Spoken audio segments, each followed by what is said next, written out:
President. I'm very proud to say that the Public Service Commission has been one of the co-creators and a fellow participant in the issue of the whistleblower protection. Now that it is coming to fruition, we're very much happy that it is going to be realized. We've been advocating for the issue of increasing the capacity of inspections in the labor spaces so that people who are employed accordingly, and they do have the requisite permissions, work permit if it is work permit, and so that opportunities can be created legally for all those people who want to have jobs. And the priority, of course, will always be the young people, especially your nationals of the country. So those issues that were raised there will not happen on their own. It will take the whole nation. It will take public servants in particular carrying and implementing those policies which have been made a priority by the 7th administration and those developmental goals which are there. And it is for that reason that the Public Service Commission will be rallying many role players, government departments, constitutional bodies, civil society. We have met even with the kings and queens in the process of making sure that we leave no one behind. We are meeting with the labor union leadership to make sure that we galvanize ourselves in the rebuilding of state capacity, in the professionalization of state capacity. The revelations out of the Madlanga Commission and the Standing Committee investigating what has been happening in our criminal justice system is another added impetus to the work that we ought to do to make sure that we play our part. We listen to those findings carefully. We come up creatively with policies that will make sure that never again, as Madiba once said, we become a skunk of the world, or never again will our people suffer because we drop the ball and people who are public servants are not doing what they are supposed to do. We also pay tribute to the majority of public servants who only wake up to do what they can under difficult circumstances at times. And now they are blighted by some who have done wrong things. And we will always work with the public servants to make sure that the dignity and their professional pride is restored. Thank you. Thank you very much. That was a very elaborate analysis of the State of the Nation address by Chairperson Professor Somadoda Fikeni. It is indeed a pleasure for me to introduce Thought Leadership webinar with the title Optimizing Artificial Intelligence in the Management of Legal Matters and Labor Disputes. If you could just reflect for a moment, just imagine what could have transpired as way back as in 1983, when some of us were in our teens. I'm not trying to expose how old you are, but I'm reflecting at how young I am. If you look into a movie called Octopussy, where James Bond used a Seiko wristwatch with a tiny TV screen and two-way radio to communicate with M116, essentially making a call and even seeing the person on the other end. We call it video call. That was science fiction then. The future as it was imagined then is here. It is our reality right now. If you check your smartwatches, those who have them, you can only marvel at its capabilities. These were always imagined. They've now been translated into concrete reality, thanks to artificial intelligence. And in 2015, Chris Scott, a techno-philosopher, he actually hosts a web series called Futuristic Now, and is an advocate for mindful and ethical development of artificial intelligence. He said, there is no reason and no way that a human mind can keep up with an artificial intelligence machine by 2035. If we currently are dealing with surface level artificial intelligence now, then we can all imagine what deep level artificial intelligence will be like in 2035 or a few years from now on. Ladies and gentlemen, esteemed managers, practitioners, scholars, policy and technology specialists, representatives of organized labor and academic institutions, fellow commissioners, ladies and gentlemen, welcome to another exciting installment of the Public Service Commission's Thought Leadership webinar. I really am thrilled, I'm excited, and I really hope that you'll be able to be inspired by the inputs that will be shared with you today.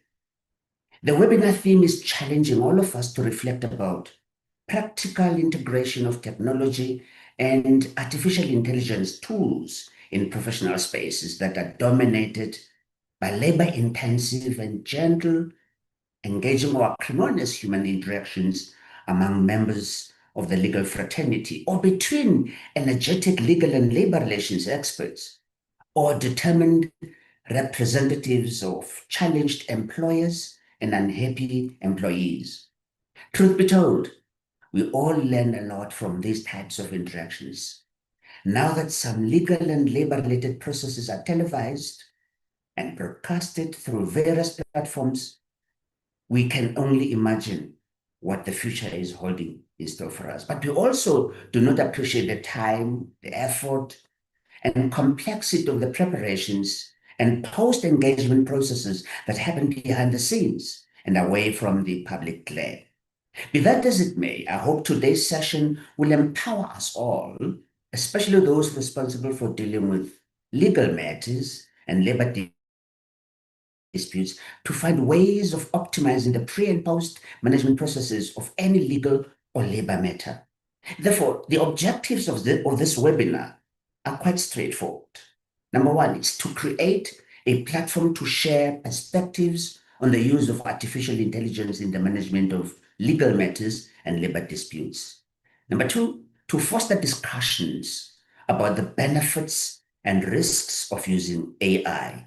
And number three, to reflect on the role of the human element when adopting AI to improve effectiveness and efficiency when dealing with legal and labor matters. But before we commence, I want us to sort out the ground rules. I noticed that we now have quite a number of people who have joined the platform. So in order to maximize the time that we have, we must create a conducive environment for all presenters and all participants by observing the following basic rules. Number one, would you be so kind as to keep your phones on silent or silence? If you can put it on vibrate, it's fine. Two, remain muted on this platform except for those who will be speaking and when you have an opportunity to ask questions later on. Number three, I would really urge all the other participants to switch off their cameras. And I do believe that we're ready to rock and roll. So I will ask now the chairperson of the Public Service Commission, who is also a renowned academic and former astute and prolific political analyst, Professor Somadoda Fikeni, to do the formal opening and introduction of our esteemed guests. Nkasibe, over to you. Thank you very much, Program Director and my fellow Commissioner, Commissioner Vusumuzi Mavuso. To my fellow commissioners, to our esteemed guest speakers, to our invited guests, I see that the platform is beaming with numbers nearing 500. And that in itself really excites us. I formally open this particular thought leadership webinar, but I would like to say a few more words to complement what my colleague, Commissioner Mavuso, has already said. Essentially, the public society works when public service and public administration works, because those are the primary service providers in any given society. They make democracy work. They make environment for investors. They provide security for citizens.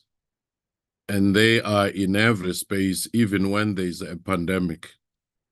So it is quite crucial to always keep in mind that the 6th and the 7th administration has put in the issue of building a capable, ethical, developmental state as one of the key priorities, because they understand that you could have one of the best policies if you do not have the capacity of the state, if you do not have professionalism and a moral code for the public sector, you will not go too far.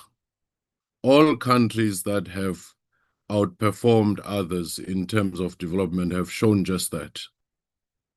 But not only that, Public Service Commission is mandated to ensure effectiveness and efficiency of the public service, and even recommend reorganization or policy changes to that effect. So in essence, PSC is a knowledge institution. It is not just that institution you write to when you have grievances or complaints about public service. It receives this information, it processes this information to see how better can we improve our services. It is for that reason that we do have these cutting-edge thought leadership webinars as the Public Service Commission, to say we are not just in the accountability and oversight ecosystem, we're also in the space of knowledge generation, policy development, policy analysis, policy formulation. And one of the most intriguing things of our time is artificial intelligence. It is something that was always in the science fictions. As Commissioner Mavuso has said, that future has come very fast, and you ignore it at your own peril. It is a double-edged sword that will help or hurt depending on how you utilize it and how you approach it. And that in itself is a reminder that we do have key drivers of our time. One of those is your geopolitical volatility that we see across the world and in our country. Whether you ignore it or not, it shapes the work we do.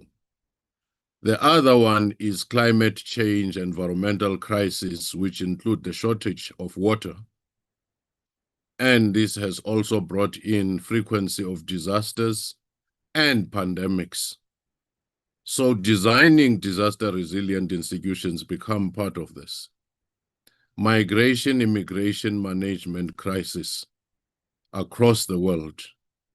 Migration is natural to humanity, but it is the management of it that has become quite a humongous problem of our times. And public servants, public administration have to grapple with this. And of course, the issue of inequality, youth unemployment, poverty, intergenerational poverty is one of the key drivers.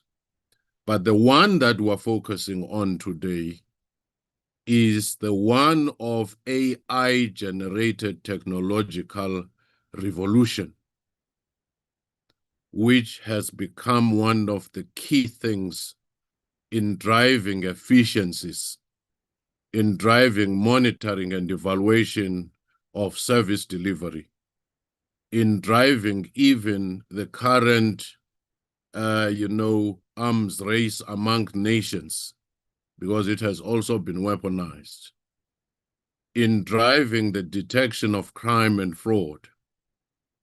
So it is this giant tool which ought not to be seen as a replacement of the human agency, but rather complementing it.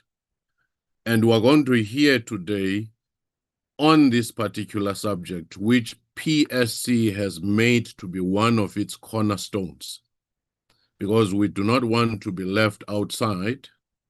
We do not want to be left behind.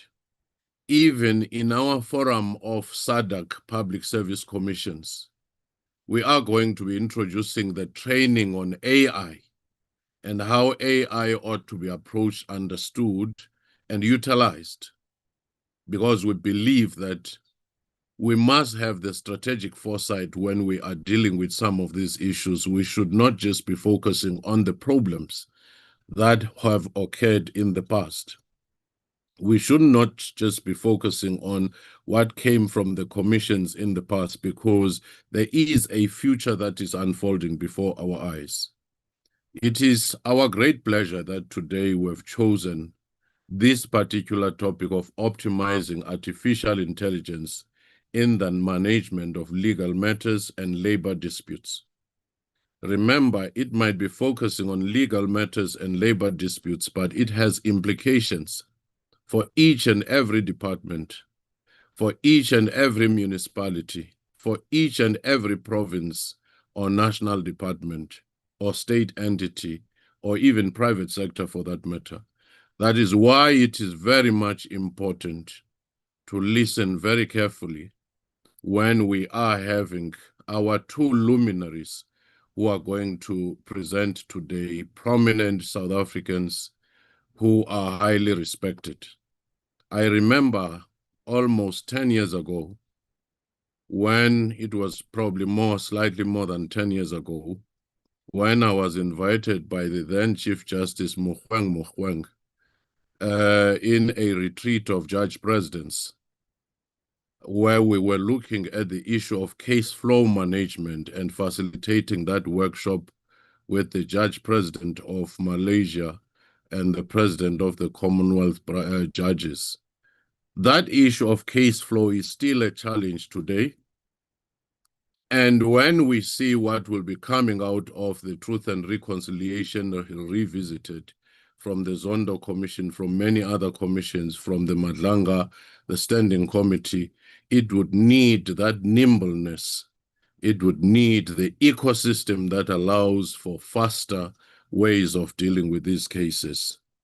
With that being said, it is my pleasure to introduce to you our first speaker, who is the Judge President, Acting Judge President of Mpumalanga Division of High Court, who holds the following legal qualifications: B. Juris, LLB from the University of Venda, and then LLM from the International Law, LLM in International Law from University of Johannesburg. He passed that with cum laude, which means those flying colors. He holds the following IT, which is a very interesting combination, legal and IT. A certificate in Adobe Dreamweaver, CTU, and a certificate of Court Systems Management and Technology. That's National Center of State Courts in Washington, D.C. He's a former tutor and a lecturer, public prosecutor, magistrate, regional magistrate, judge of the High Court. Other positions, he has been a president of JOASA, the Judicial Officers Association of South Africa from 2010 to 2012, member of the Magistrates Commission, 2012 to 2015, editor-in-chief of that legal journal, the Judicial Newsletter, member of the NEC and national spokesperson of AMSA, the Association of Regional Magistrates. He has many awards, such as your Chancellor's Gold Medal Award. If I were to read more and more of what our brother and the acting judge president has achieved, it would compete with the very time that he has to present. I present to you Takalani Vincent Rachivumo, the acting judge president for Mpumalanga. Let's put our hands together. Dimachirone. and Wenda. Thank you. Thank you very much, Prof, for that elaborate introduction. We're now at about almost 600 participants. And Honorable Justice Rajbruma, it's now your turn to wow us. We can't just wait. You know, combining technology and the law. Sure, I never thought this combination can really come to fruition. Thank you very much. Over to you, Honorable. Thank you, Ndi Macharoni. I'm grateful for the opportunity extended to me. May I start off by greeting everybody? Professor Fikeni, the chairperson of the Public Servants Commission, Program Director, Commissioner Mafuso, the CEO of South African Judicial Education Institute, Ms. Shamasan, all other panelists, the guests who are here, and all the public servants who are logged in. I greet you. It is indeed an honor and privilege for me to present to you on the topic that I was invited to share on, of which, because I've limited time, I will waste no time, but shoot straight into that. Right.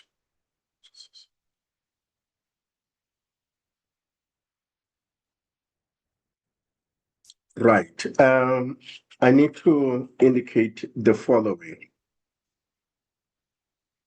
This topic is something that we talk so often amongst ourselves as judges, as the judiciary, to try and empower each other. We believe it is in the knowledge of something that we are able to know the dangers and the advantage of that thing that we have to know. Without deep knowledge, unfortunately, we can be doomed.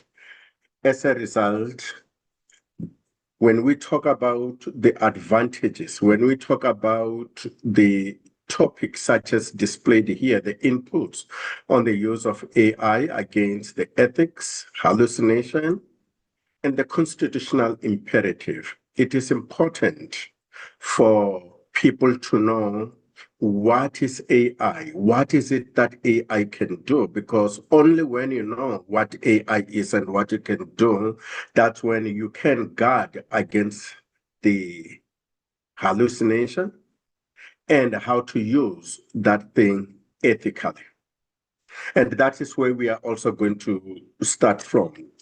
That would be the basis of my approach in my presentation to you this morning. Unfortunately, I should indicate when I make a presentation of topics of this nature, especially to the judges, how to use AI for judicial research or to help enhancing, dispensing justice to our people, I'm usually allocated a minimum of 2 hours. And I prepared the presentation hoping that's the time I will be allocated. And it's only about 3 or 4 days ago that I realized from the program that no, I think I have a maximum of only 45 minutes. So I had to go and reduce my presentation so that it will fit into the allocated time. So as a result, a number of issues I prepared on, I had to cut out. So today I will just talk about the types of AI search tools that are very popular. And amongst them, I've chosen to talk a little about ChatGPT. We'll go through how to use it, a little bit of exercise on that. Chatbot and Meta AI, I will talk about them simultaneously. We'll proceed to talk Chat PDF and Adobe. They work nearly the same. And in respect of these AI search tools, I will conclude with the usage of Grammarly. But the last aspect that I cannot leave out is the draft policy for the judiciary. Currently, I also chair the Committee on AI, which has been set up by the Office of Chief Justice. Its primary focus is to draft the policy on the use of AI by the judges. We have done that work. We've prepared that draft policy, but it has not yet been adopted, pending comments by all members of the judiciary, the magistrates and judges. Then we trust it will be adopted.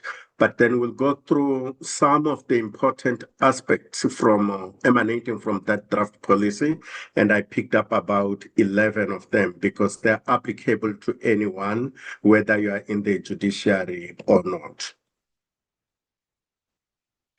Right. Some of the leading research tools in AI, that will be chatbot. I'll talk a little about this. Meta AI, this one will find those of you who use WhatsApp. You'll realize that WhatsApp now is embedded with Meta AI. We'll talk a little bit about ChatGPT. There's also DeepSeek, which is a very reliable research tool. Unfortunately, due to time, I will not go into this, but it's very useful, especially amongst us as the judiciary. There is also Gemini. Unfortunately, I will not talk to this. Safe to indicate the following. It's only about last week, as I was making use of Gemini, just for you to understand how these such research tools can be powerful. I was working on an appeal matter. I'm talking of a real case, but because this is a real matter, I will not even display or talk about the names of the parties. As I looked at this case, I decided, just as a way to see what Gemini can do, let me put all these heads of arguments, the record coming from the lower court, into Gemini to see what Gemini will come up with. And I tell you, what Gemini did for me was like shocking. It took only about 3 seconds saying it's reading. 3 seconds later, it produced an 8-page document. And when I look at it, it was a judgment on appeal. With my names at the bottom, all I had to do was just to put the signature. When I looked, I realized it read all the papers presented by the appellant, presented by the respondent, and it came with authorities, the case law, and whatever. The only difference was that that was not my judgment, because I'd not even come up with an idea as to what my judgment was going to be.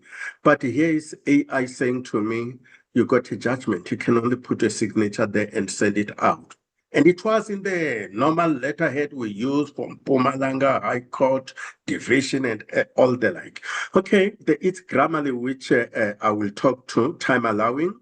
LexisNexis is also very important for those in the legal profession, but I had to cut it out. I will not talk to it due to time, including Microsoft Copilot. But Adobe Acrobat, I think there will be a minute or so to talk to this. And Microsoft 365, it's also embedded with AI, but we will not have enough time to go to this.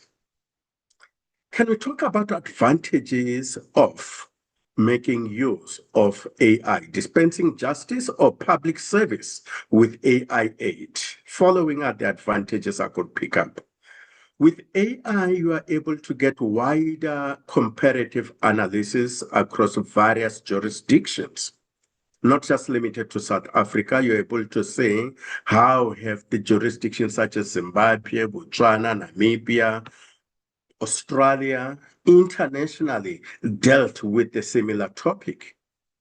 It could be in a point of law or any other aspect. You are also able to get exposure of plagiarism. Those who quote from authorities or from other writings, other books, other judgments, without acknowledging the source. With AI, we are able to pick up that this judgment contains some plagiarism because something was quoted without acknowledgement. Comparison of statements and spotting the differences, contradictions, and inaccuracies. That is when you got the applications like what I was talking about in Gemini. When the applicant has a version, the respondent has a version, when you put them there, it is able to tell you that, hey, there are contradictions here. They are talking about the same incident. Perhaps it is a car accident. This one is saying it was west, but B is saying it was going east. So it is able to limit issues that a judge has to decide on, picking up those contradictions and inaccuracies. Summary of issues in a statement. You are able to get a summary of a judgment. Those of you who read judgments from various courts, you will realize that some of the judgments are very long, especially coming from the Constitutional Court. You may not have time to go through 120 pages of a judgment, but you have a burning desire to know as to what did the Constitutional Court decide. You are able to get a page of summary wherein everything of 120 pages is curtailed into just one page or even half a page. Preparation of draft pleadings, heads of arguments, and the judgment, as I've indicated, it is able to make suggestions to you. The ability to engage on specific question in a statement or judgment. When you have that judgment, you are able to ask AI, who was the judge who decided here? What was the outcome? How did the court deal with the question of 1, 2, 3? You specify. It is also able to perfect your language, grammar, and typos. Here we are talking about AI such as Grammarly. AI can make judicial research easy, but it can also expose laziness and a failure to apply one's mind as a judge, researcher, or even an advisor. So that is one thing you need to be very careful. Hence, it is important to know what is it that AI can do. Tips of effective ethical research. Take the lead. Do not allow AI to lead you. Failure to adhere to this may lead to AI doing the work for you. That is like write judgments, write the speeches, do research on your behalf. Clearly define the issues, be it legal or otherwise, or the questions and mandate that you want AI to carry out. Use precise research terms, filters, with a clear guide regarding the geographical area. Because if you just ask a question, you may get a very correct answer, but correct only relevant to Australia, but not relevant to South Africa. So it is important to narrow your question to say, I need an answer relevant to Gauteng, to Mpumalanga, or to South Africa. Keep track of references, the citation, so that you are able to refer to these at a later stage. And ladies and gentlemen, if you forget everything that I'm talking about today, please remember just one thing, that is verify. Verify the authority and currency of sources where there is nothing to give in response to your question. AI will not be quiet. It improvises or hallucinates. The words I do not know in AI vocabulary do not exist. So whenever you are given an answer by AI, please, ladies and gentlemen, forget everything else, but don't forget to verify, authenticate whatever that has been given to you. I will demonstrate what I'm talking about. I went to Meta AI, that is the one of WhatsApp, embedded in WhatsApp. And I said to Meta AI, tell me who is Richard Ratchivuma. I got a brother, he is a teacher. in Limpopo. He's teaching at a primary school called Chidumbi, somewhere in Shandima, Limpopo. I said, who is Richard Ratchvomo? He's my big brother. And I decided to use him because I know he wouldn't mind. If we have to fight, it will end up in a house. When we get out on the roads, we will be laughing again. And it gave me a response. That is what AI said about Richard Ratchvomo. It says he's a South African judge who has acted well in various capacities. Here are some of the highlights of his career. He was a magistrate and later became a regional magistrate, earning the Lamp of Knowledge trophy from Aramsa 3 years in a row. He was appointed a judge of the High Court in 2021. He served as acting deputy judge president and was involved in notable cases involving a murder trial where he denied bail to 3 suspects. I don't know, in all these years, he just denied bail to 3 suspects. Well, but let's read on. There's also a mention of Richard Ratchvomo, born 1948 and passed away in 2012. But it's unclear if it is the same person. But you find this surprising. He died in 2012. But just moments earlier, you are telling us about one who was appointed a judge in 2021. It is possible you're referring to Richard Ratchvomo, a judge involved in a high-profile case, or Takalani Vincent Ratchvomo, who is currently serving as deputy judge president from Mpumalanga Division of the High Court.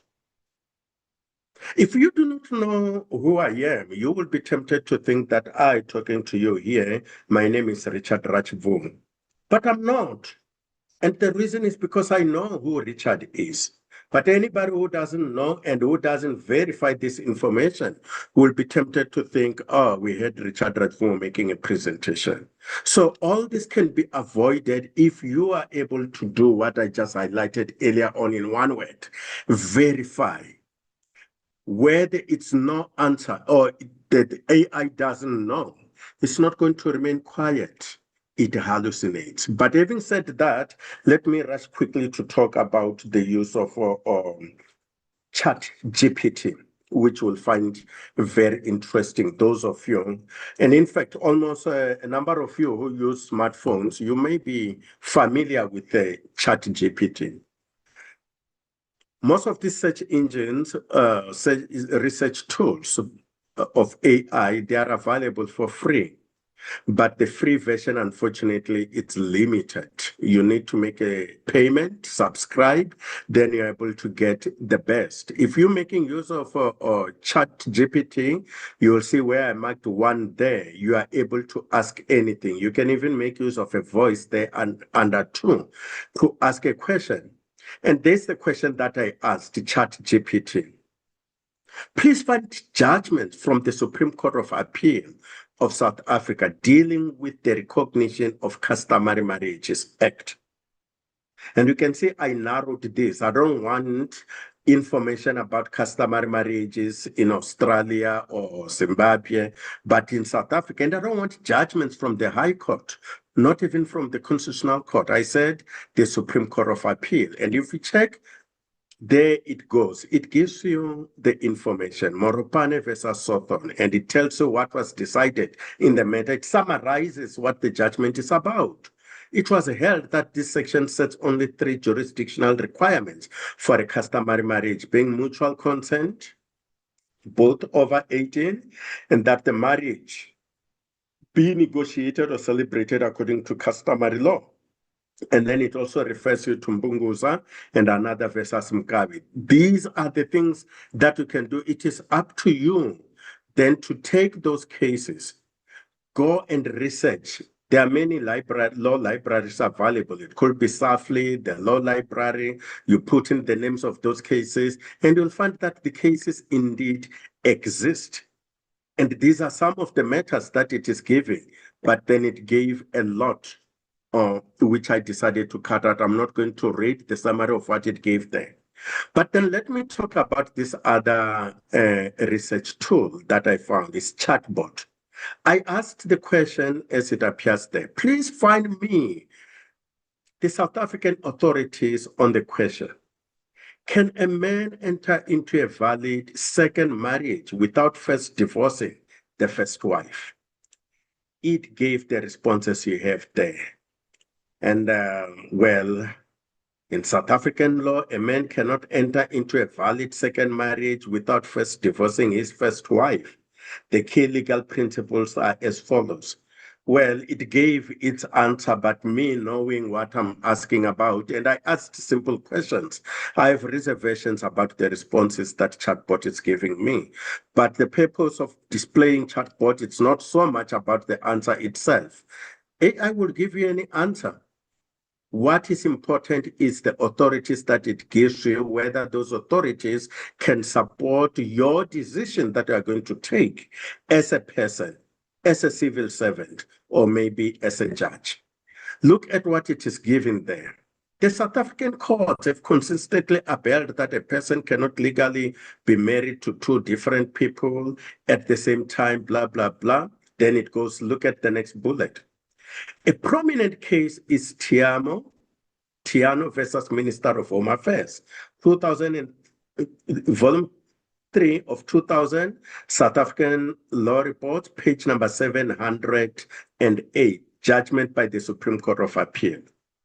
Ladies and gentlemen, this case that chatbot has just given me here does not exist.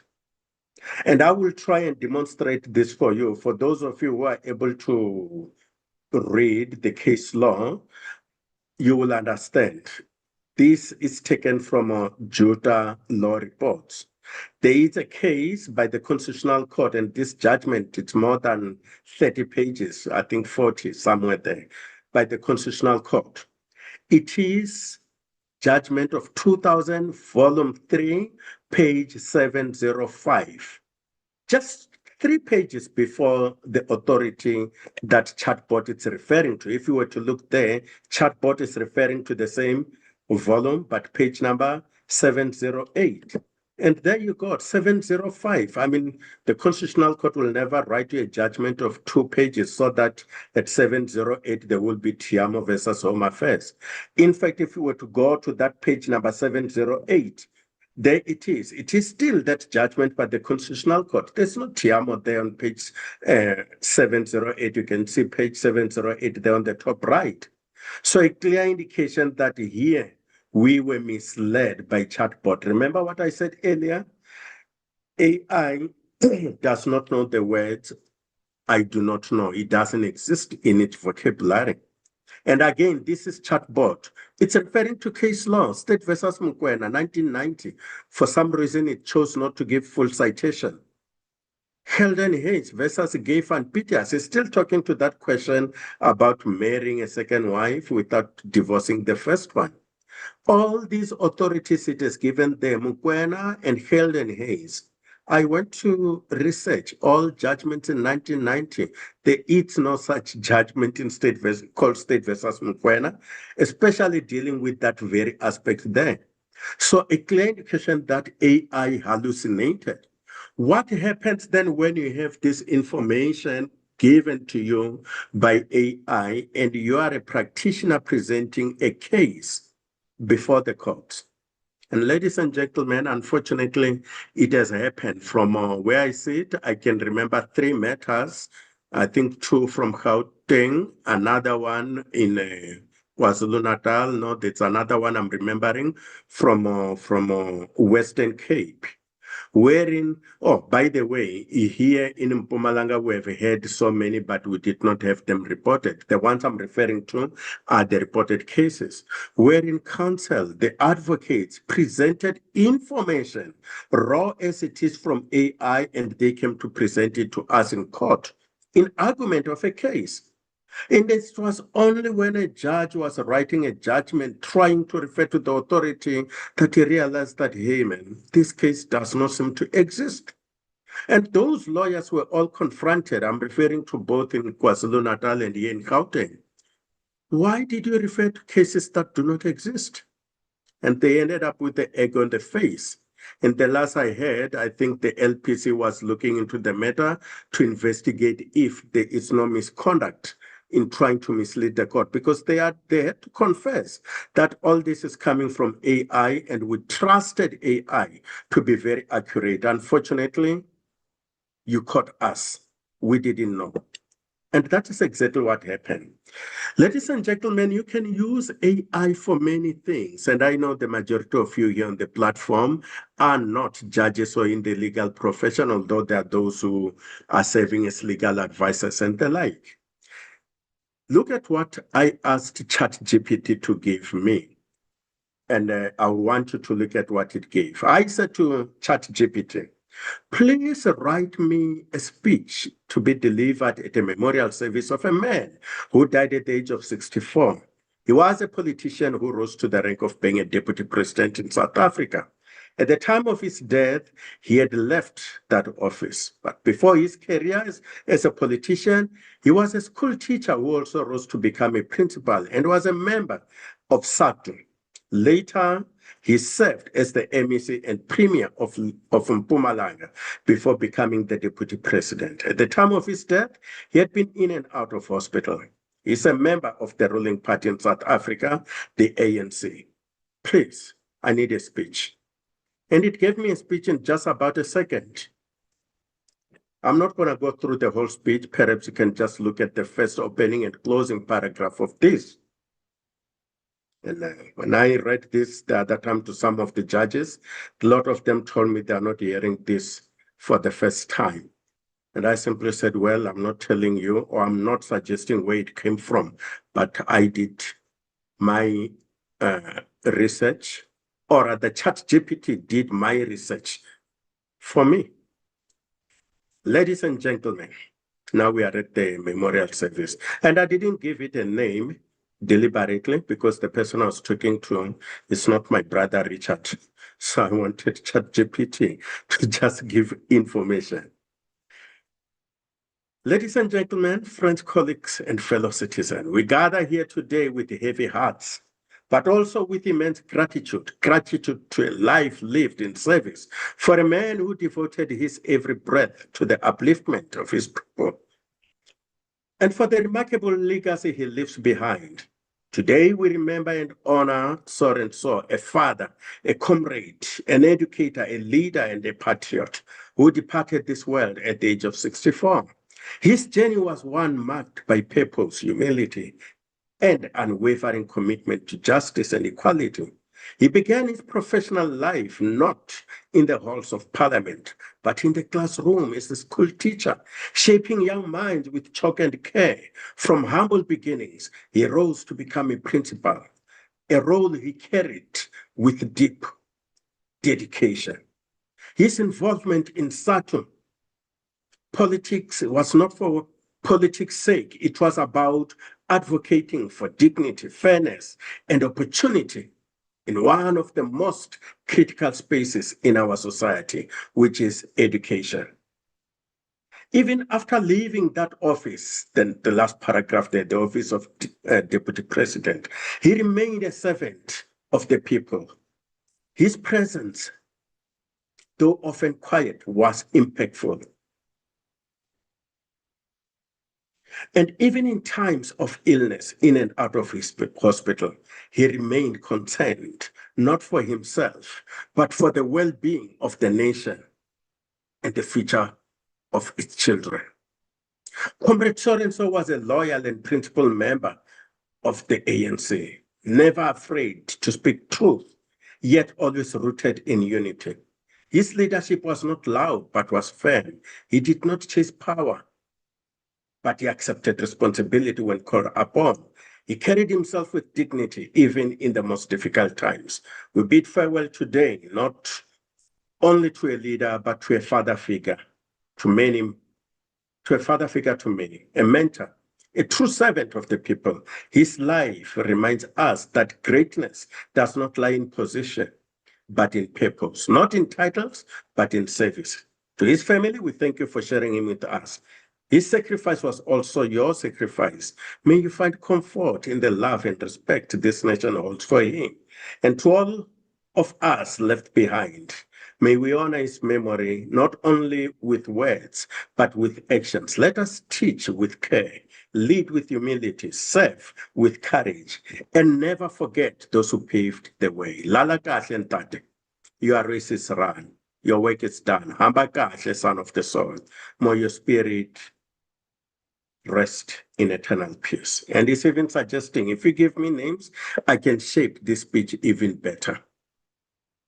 I'm glad we are now on this virtual platform, so I'm not hearing anybody saying, look, I heard this, I know this paragraph, and I'm not saying much. The next one I want to talk to very quickly is Chat PDF. With Chat PDF, once you have it, you are able to drag the documents, the books, the judgments in there, and then Chat PDF will give you a summary. I tried to drag a judgment, will not be able to go through the whole of it. There is a judgment. The judgment on the left there is a judgment from the Supreme Court of Appeal. And I said, Chat, I didn't even have to say anything. Chat PDF is exactly for summarizing. And he's saying to me, hey, Vincent, this is a judgment from the Supreme Court of Appeal involving Mr. Munchiwa's application to be admitted as a legal practitioner. The case touches on legal procedures around admission, the involvement of multiple judges due to allegations made against judges, and the ultimate dismissal of his appeal. Do you want me to break it down for you, the full story? Then you can have the full summary there. Why was a full bench from outside the division brought in to hear the application? Yes, the judges from outside were brought because he had made disparaging remarks about the local judges in the Northwest. What legal grounds were used to dismiss Mr. Munchiwa's appeal?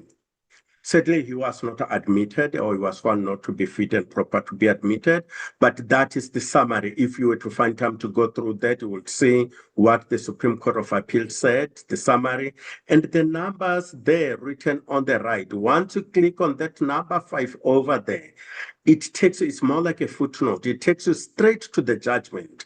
Where is it that it was said that, okay, the High Court decision to dismiss Munchiwa's application was based on 3 discrepancies and doubt about his fitness to be a legal practitioner.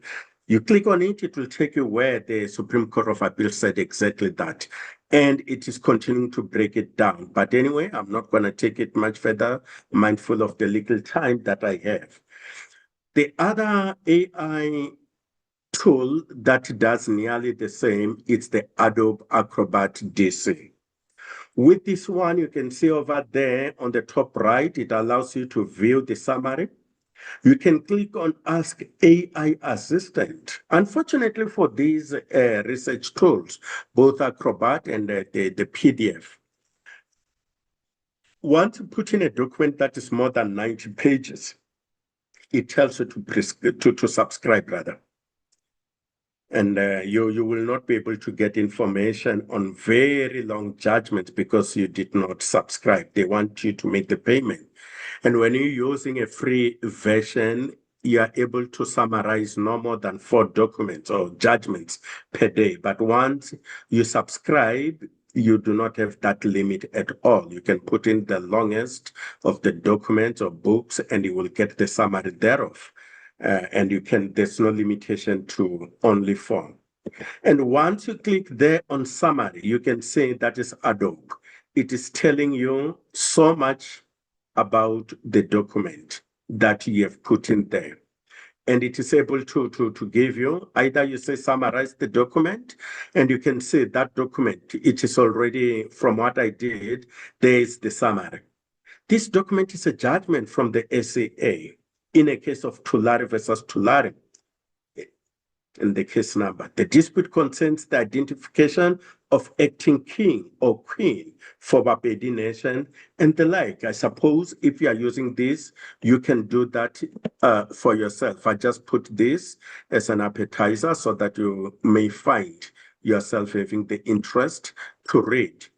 What I also did now, when I did those other tests before, the ones I just displayed here, I was using the free version of Adobe, but then I went on to do the subscription and then to make use of the unlimited version of Adobe. You can see once you subscribe, you are able to get or to unlock so much. There where I put the arrow, you can see the headphones to show you what you can do with a document. And I like this, especially if I'm driving long distances. I'm able to put in the heads of arguments or the judgment or anything, and I'm driving, and then I click on that those headphones rather that are showing there. Then AI will just read the document for me as I'm driving. As I'm hearing everything. The moment I stop, be it 2-3 hours later, I've heard the whole story and I'm ready to pen down my judgment. Everything that I was supposed to be reading, I was hearing it as if people were making oral arguments in court. And this, to me, it's an advantage. And it should be an advantage for all of you. Look at this. This is a document that was prepared by the retired Deputy Chief Justice Moseneke. You are able to ask so much information on this thing. Or when you are to do that headphone, it gives you options on how you want it to work. Look at what I asked this document. How many judges are there in Gauteng?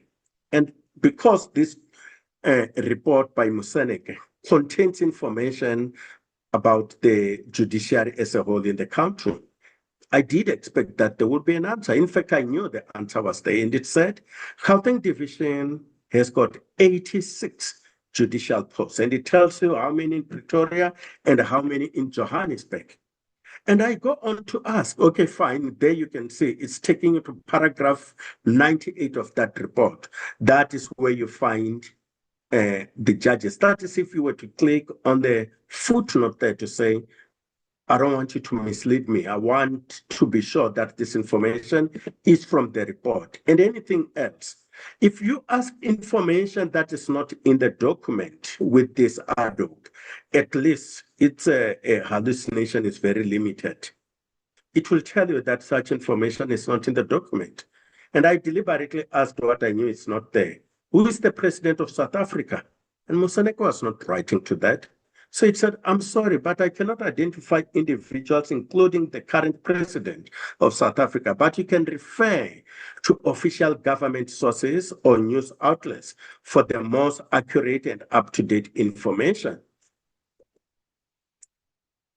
Then we can talk to Grammarly, and this one I think I'll run through in a minute. Grammarly, it's one that from the time I was appointed to chair the AI committee for the judiciary, I moved that we should have Grammarly for each and every judge in this country because it does wonders. Students at the universities, Prof, maybe you will know this, or those of you attached to institutions of higher learning, they are required to have Grammarly because it is of such great help in perfecting the language, be it a language in a judgment or any document you are writing. If you are writing something official, something that will remain in the offices of public servants, many years after you have retired, you wouldn't want it to just be written in any language. So much that when people read, they will be wondering whether you wrote this in English or Tshivenda, or you were trying to do what others call your vandalizing. It's better to speak rather and stick to that Tshivenda and put it in that language. But if you put it in English, at least let it be English. And Grammarly, it's there to help. Unfortunately, you may have to subscribe if you want the best from Grammarly. From Grammarly, some of the things that you can get, I put in this judgment that you see there. It's not bound processing.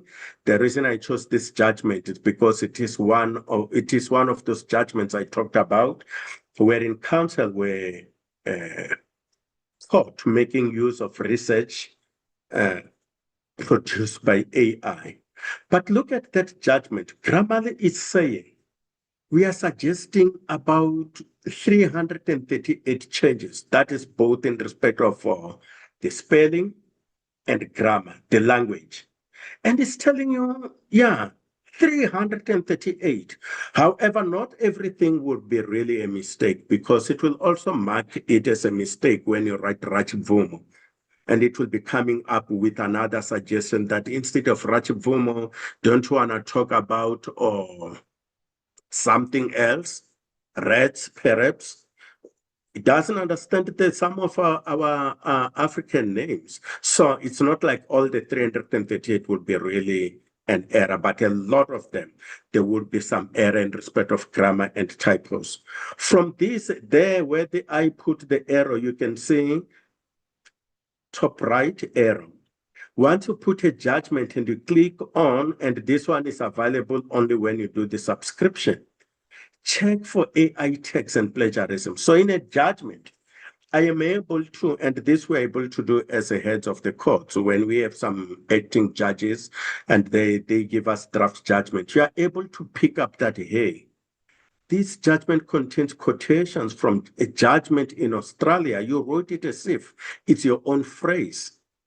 Don't you want to look into this and quote to the authority? Because Grammarly is telling me that there is plagiarism here. And when you go down into those suggestions, it will be making suggestions as I've displayed there, telling you, we suggest you do this. It is up to you to accept, that is to use this version as it's appearing there, or to dismiss. And sometimes you may have to dismiss. When you said section, it says article. So no, in South African Constitution, we don't refer to articles. We refer to sections. You may have to dismiss that. So let me rush and jump all these and so that I go to the last 3 slides, which I think are very important. I'm also looking at the time now. The draft policy on artificial intelligence, and I told you I want to share with you the 13 points that we had recommended, which I think they are relevant to anyone, which everybody should observe in our view. The key recommendation of the draft policy are the following. Artificial intelligence systems should be used solely as assistive tools and not as substitutes for judicial reasoning, discretion, or decision-making in adjudicative function. And 2, judicial officers must exercise authority free from external influence or reliance on AI systems for interpreting laws, evaluating evidence, or making judicial decisions.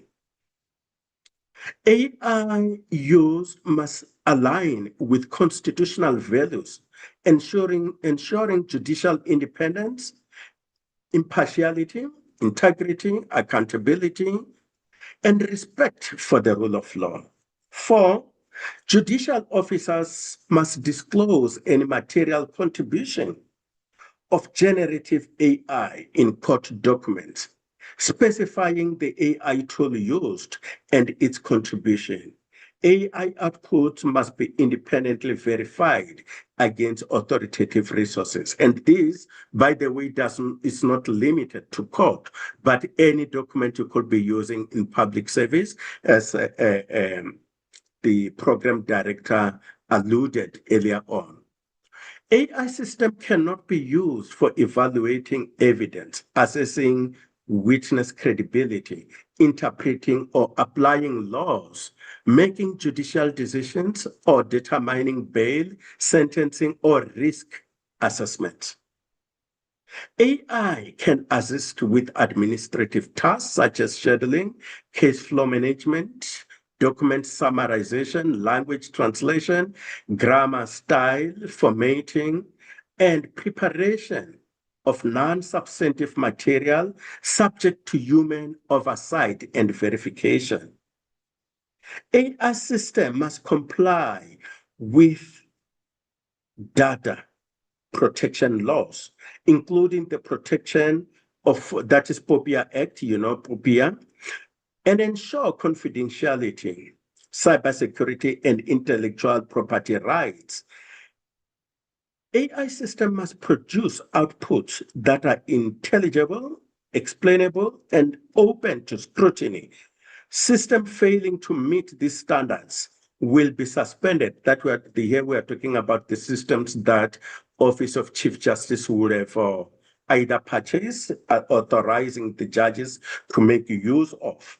Like I told you already, I talked to Grammarly, and thankfully my request was acceded to, but only 50 licenses were purchased.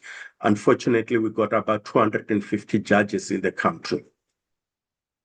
Judicial officers and court staff must receive training on AI limitations, risks, that is, e.g., bias, hallucination, and the requirement for the policy before using AI system. And that is exactly what we are doing now on this platform. And the last slide there, AI system must meet strict standards, including explainability, compliance with data protection laws, bias assessment, pilot testing, and privacy impact assessment before being adopted. AI should be used to improve efficiency, reduce delays, lower administrative costs, and expand access to judicial services, especially for under-resourced communities. It must not create barriers for individuals lacking digital literacy or technology access. Judicial officers and court staff are responsible for the proper use of AI. Misuse, negligence, or failure to comply with the policy may result in disciplinary action. And lastly, the policy will be reviewed at least every 2 years to ensure alignment with the constitutional principles, judicial ethics, technological advancement, and international best practice. Interim guidance may be issued as needed. These recommendations aim to ensure the ethical, secure, and transparent use of AI while preserving the integrity and independence of the judiciary in South Africa. And that, ladies and gentlemen, brings us to the end of my presentation, and I trust I was able to keep it within time. Thank you so much. Thank you very much, Honorable Justice. I think that was quite mind-blowing. Now I have a different perspective. I think that whenever people talk about judges and all that, you'll find these old men with gray hair and gray beards having huge books and some glasses that are a little small and looking into all those things and very intimidating. I think you've made it so simple, and to be able to combine AI with the law, for us, it was quite mind-blowing. May I hand over to Professor Fikeni to introduce our next speaker? But before then, may I request you to note your questions? You can put them into the Q&A down there, or maybe the chat box, and then we'll then respond to them as and when we proceed. But for now, please hold on to your questions. More is still to come. We're still on time, and thank you very much. Prof, over to you. Thank you very much, Commissioner Mavuso. Wow, a masterclass indeed. As I introduce our next speaker, I should say to Judge President, we will certainly be your friends, because PSC is trying to be a drum major in the development of the AI governance across the public service and the public sector, with such deep insights, very simple, practical, and yet complex, made understandable. Also for our SADC training, I'm sure we will be knocking at your doors. Without any waste of time, it's my singular honor now to introduce the Chief Executive Officer of the Judicial Education Institute, who previously held position of the head of Department Heritage and Knowledge at Freedom Park Heritage Site and Museum, an institution that in my past life I was associated with. She is a seasoned executive with over 20 years experience in higher education management, organizational strategy, and governance reforms within South Africa's state-owned and public institutions, Her executive leadership experience include Africa Cosmos. As the group managing director, she worked for the Gauteng Department of Education's Teacher Development Institute, Methugoniwa School of Leadership and Governance as the Chief of Programs and Institution Strategy Officer. Prior to that, she was a lecturer and a program coordinator for MENCOSA and part of the team to establish GIBS KZN MBA program. As its program manager, she worked in academic management and administration for over 20 years, up to the operations management level of the top tier South African universities such as UKZN, WITS.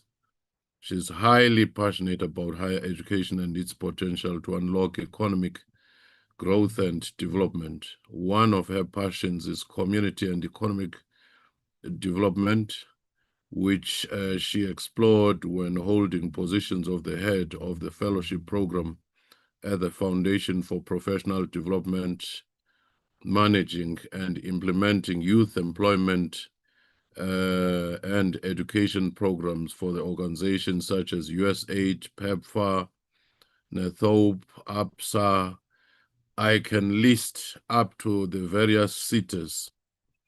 And if I go through everything else, but more important, she's currently pursuing a Doctor of Business Administration, DBA, with,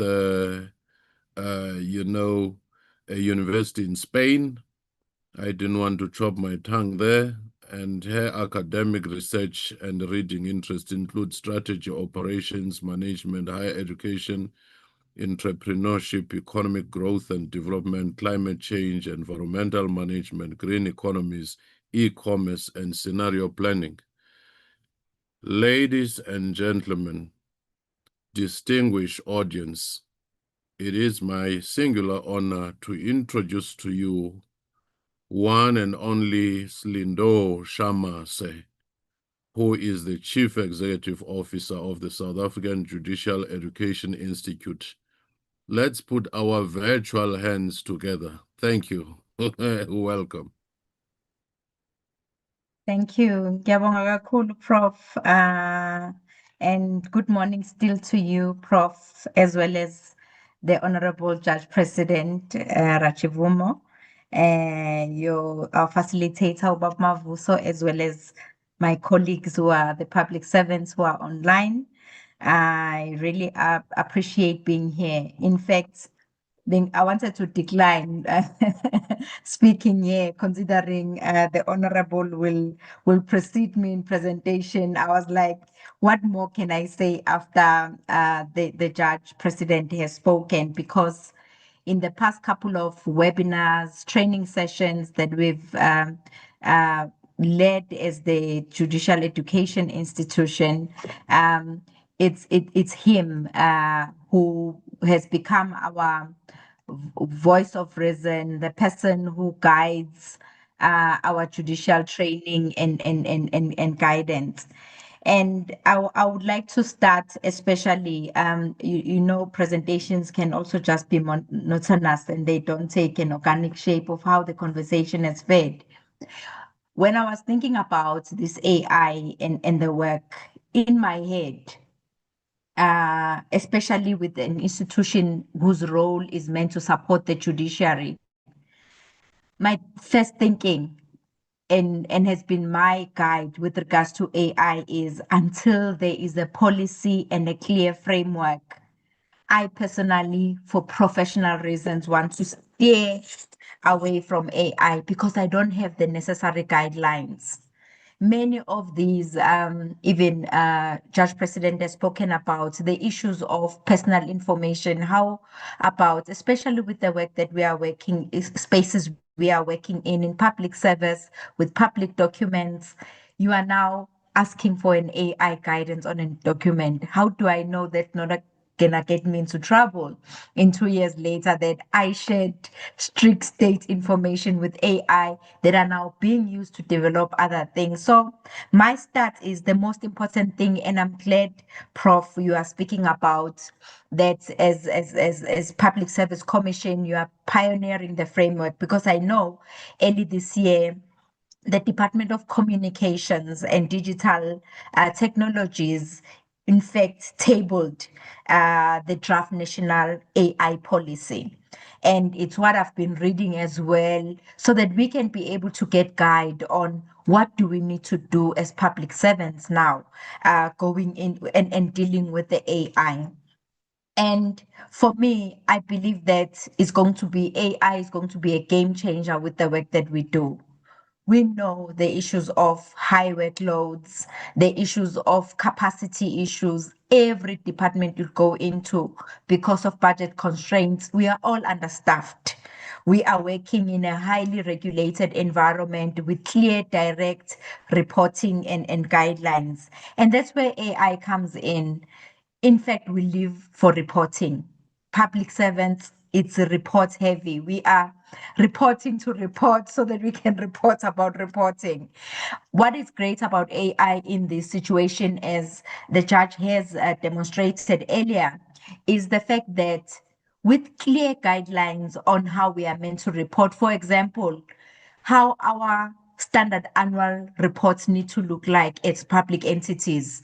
It's regulated, it would be audited by AG. We all know the format and structure. AI comes in handy to be able to deal with those things easily and much better. So that's where I really believe that AI will be a great tool for us as public servants to be able to assist us in the work that we are doing.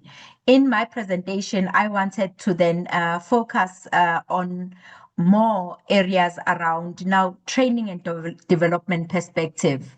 We as SAJE having this role to make sure that all our judges and magistrates have adequate tools to be able to deliver their work. Where do we even begin? Again, it's this policy. Once there are clear guideline judicial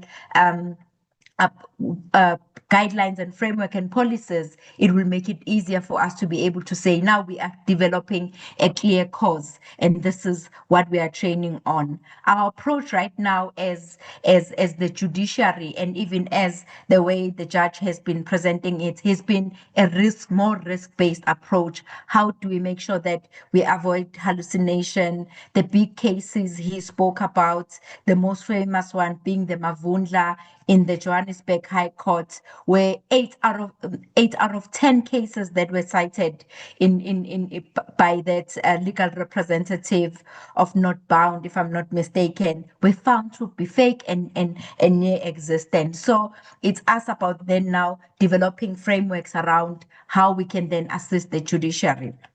In my presentation, I want to be able to limit it obviously to then these legal systems within which we work, and the courts and public institutions, they are encountering these cases, as I have mentioned and the judge president has mentioned.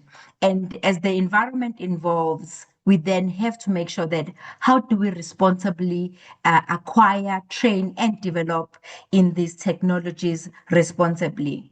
Our role as SAJE is to ensure that we provide responsible judicial education and training. When there are no clear policies and guidelines, we are still at the experimental stages. We've got judges like Judge President Rachivuma who are open enough to be able to explore, experience, and from there we can be able to then guide clear programs of action that will make sure that we capacitate all our judiciary. As SAJE, we do not determine judicial policy or judicial decisions. Our role is that of support. And in supporting these judicial policy and decisions, our role is to ensure that our judges have the appropriate training. And in this mandate, we do various work around research, training, as well as other knowledge exchanges with other African judicial training networks, as well as some global ones. As Sajay, in the work that we've done, we have started developing programs around building AI literacy.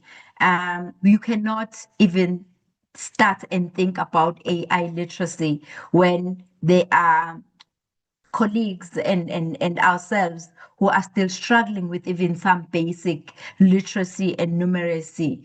As much as AI simplified things, it has made us realize that to get our judiciary ready for AI and much advanced technologies that will make their work easier, we need to start looking at the basics of, have we covered basic computer literacy? Have we covered understanding of systems and technologies, so that eventually when AI becomes a formal policy, then they can be able to fly.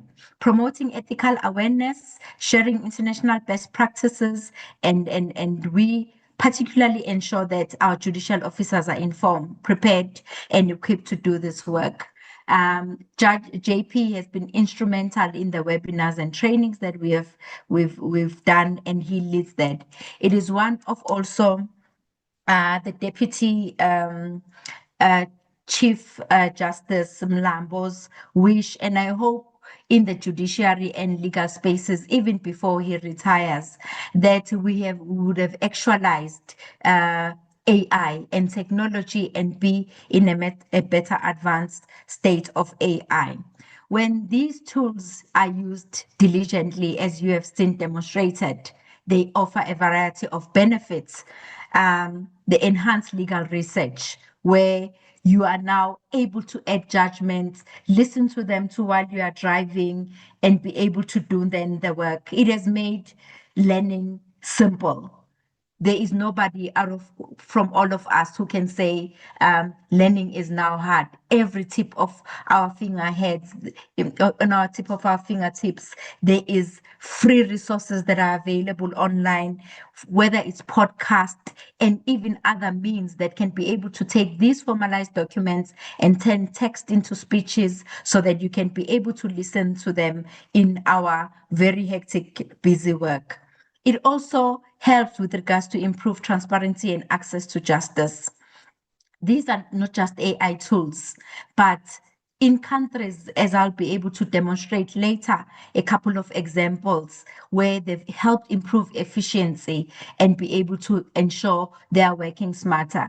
I'll make an example with regards to financial and human capacity constraints. In our judiciary, for example, Prof and the audience, each judge in an ideal situation will have a researcher attached to them who does their work. But currently, 6 judges are paired with 1 researcher. How will 1 researcher be able to ensure that adequate capacity is delivered and given to 6 judges at one time? That's where AI and all these other research tools come then very handy, so that judges who've got the capacity and capability and can be able to put in a bit of trust into AI can be able to help them do their work faster. And it speaks now to these issues of judicial capacity, so that then we can automate some of the tasks. And there's a big room for the space for us to do that in the work. We hear through public complaints as well about delayed judgments, when sometimes the issue might not even be within the judiciary, but the transcribing, the writing of the reports, the interpreters who are dealing with languages and interpreting to the right languages. Those things, AI have the capacity and capability to do them faster than we can as humans.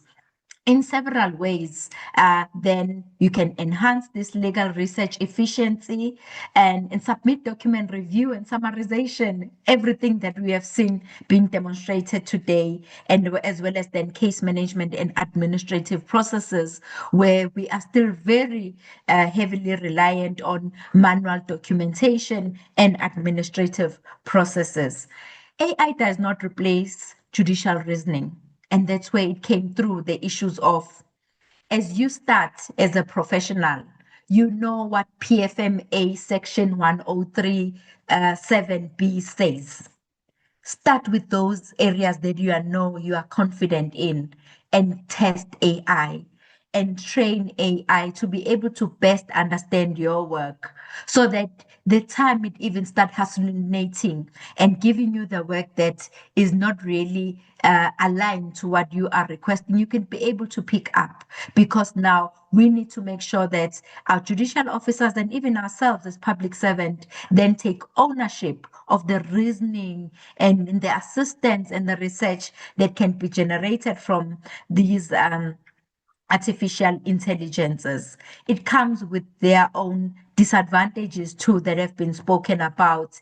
Issues of algorithmic biases, because now as the systems get trained by certain people in certain areas of work, there are certain professionals who have a higher utilization of an AI, and in time, AI will recognize those biases, and then they will reflect in the work that we see. Inaccurate output, as Judge President has said, it never says, I don't know.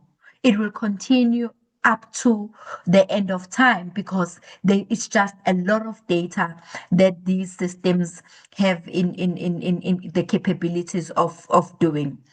Also, the issue of data protection becomes very critical, and I think it would be the most important focal points of the various AI frameworks and policy, as even with the policy that has been tabled in the cabinet and parliament, it speaks strongly about issues of data protection, because we handle sensitive personal information, accounts, finances, people's lives, people's names, their progress or not progress, therefore in life. How do we then ensure that this sensitive personal information, we are sharing it, but it's guided? Because as we throw into this black hole of AI, I want a summary of this judgment. I want a summary of an annual report. Those luckily are all public documents, but there are some documents that are never for public. For example, I want to do a summary of a council minutes.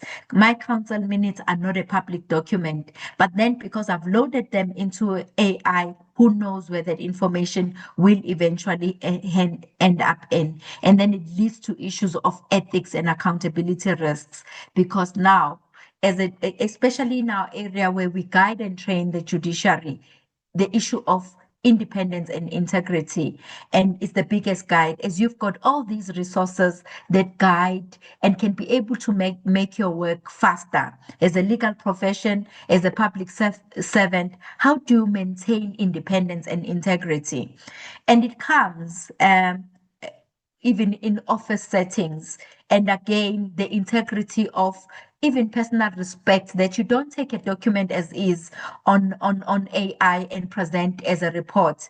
I had the same encounter last week with one of my colleagues where I've said, this is a replica copy of AI as is. I'm not going to accept it as a document. So that personal respect of respecting your intellect, respecting the authority that you report in, and these public institutions, that as much as AI can be able to assist us, but there is no way and point for us, as AI has made our work easier for us, that we are not even able to now put in our own kind of thought and independence of thought and understanding of processes, because AI will generalize. The over-reliance on automation, yes. Again, AI, we might find ourselves that we are now over-reliant. We are asking AI basic things. Hey AI, what is the weather tomorrow? Hey AI, what is the best recipe for scones? Those are some of the things that have been shared generation to generation, that we've left to automation. And with that, number 5, I have said to colleagues that one of the best and most important things all institutions will need to build in place, especially your National School of Government who are partnering in this webinar, an institution like ours, and maybe even in this framework, Professor, what will have to be inbuilt is issue of critical thinking. Whether it gets trained on high schoolers, it gets trained on university students, and as well as us as public servants and judiciary on critical thinking, because as we utilize more of these tools, that's when now we are over relying on them and our critical thinking wanes. And that is the capacity. It's going to be the most critical skill of the future, being able to critically think, being critically able to analyze documents, being critically to be able to decipher information and be able to come into recommendations that are not built by AI. In training and the work that we've done, now AI is being integrated into our training programs. And the aim is to make sure that we are then capacitating properly the judiciary and we are able to share best practices. The recent seminars we've held where AI was part of the program was the annual judges seminar last year, a seminar on cybercrime. We did cybercrime programs for both the judges and the magistrates, and cybercrime is becoming one of those critical spaces for training our judicial officers. And as AI becomes so advanced, people are, these bank accounts are being cleaned and wiped out because it's their faces that show on the banking apps. It's their voice that is being replicated by AI, and now training on cybercrime to make sure that the awareness that it may look like it's me delivering this video now, but it may be an AI chatbot that has been trained to deliver a presentation in a particular setting with my voice. So it becomes critical because as it becomes so advanced in issues of cybercrime, and you might be depicted in a situation, an environment where you are not even there, but because AI has advanced so much. And in the last newly appointed regional magistrate as well, acting judge president was there also to guide the regional magistrates on expectations of AI and how it will look like for the future judiciary. Some of the things and all these areas which Judge President has spoken about, areas which have been most beneficial in I'm sitting right now at the final stages of my doctoral degree. It's cleaning up, making sure that my grammar and all the work is authentic and reads appropriately and better, because without training and schooling, Bantu education, I really write the way I speak. But what is beautiful about Grammarly is it takes my thoughts and thinking and my tone of being the way that I am, and is able to put it in a much elevated academic space. That's what I've loved about Grammarly in the last few days. And it's one of the tools that I'm using a lot because it is really helpful. And this also makes me think about the joke that we are even making in our spaces, especially to the young ones who are recently graduated. We are proud to say I got most of my degrees. I got all my degrees before there was AI. Even when I started my doctoral degree, there was no AI. I didn't even know it exists until maybe a year or so ago, starting to use it. But if you think about it and going back, the people in who did their degrees in early 2000 in the 90s will say, but we didn't have advanced sophisticated internet. The people before that will tell you that we couldn't type, we had to write everything. So we need to embrace the fact that in life there are all these advances. The advances may not benefit necessarily us, who are a generation who have worked in a particular space where we had to do our own thinking, Google cases and journals and rewrite them down. Now with the young people, they are able to summarize all of that, and then it gives them a literature review, which we were able to do with a pen and paper. Those are the things that we not necessarily have to look down upon, but it's the next space, it's the next internet, it's the next Google for them, for the young people, which will advance them. And what I love about AI, it becomes the biggest equalizer, especially for our youth. Young people have no reason to not achieve. Yes, bar in mind our economic situation and our country's limitations, it has become the biggest equalizer. When I first went into university, I had never seen a computer or used one. And the first thing you get an assignment, go do, it must be typed, Arial 12, double spaced. I was like, what is that? The young people now know all those things automatically, and they are part of their work. It's a greatest equalizer because even in our workspace, there was that colleague who used to shine and have the best presentations. Now with AI, we are all equal. There is no excuse for somebody to not give you the best presentation. There is no excuse for anybody to give you a best report, because it has equalized the playing field, because all this is accessible for us. What we need to now do in our professional service and space is to now elevate and make sure that we implement. That is the biggest reason I personally love AI, for its equalizing effect, and also as public servants, where we get mostly criticized on. You've got all these big, beautiful implementation plans and strategies and documents. Now, AI will do those documents for you, and then you can go and focus on service delivery and implementation. There's been a great demonstration by JP. I will not go into at length, and this practice, work on these tools, see what works best for you, teach them, because they get trained. The more they understand your language, your way of processes, your way of doing, that's how they are able to then build a better capability to do that. In the space that we are working in at SAGE, in the judiciary, there are countries that have already moved far ahead and implemented AI. In fact, they are adopted. They are a legal policy that is adopted by those countries. We are hoping that as the cabinet approves even the Department of Communication AI policy, our judiciary also will start working in formalizing and ensuring that there is a clear guideline policy. And I believe this policy will also be very helpful in ensuring that even the practitioners out there who appear in front of the courts have a clear understanding that this is the line that our judiciary has drawn. This is the expectation in integrity and independence that is expected when we deliver our cases in courts, and the work that we are doing. This I got straight from AI. I didn't have to do anything. I said, ChatGPT, please give me.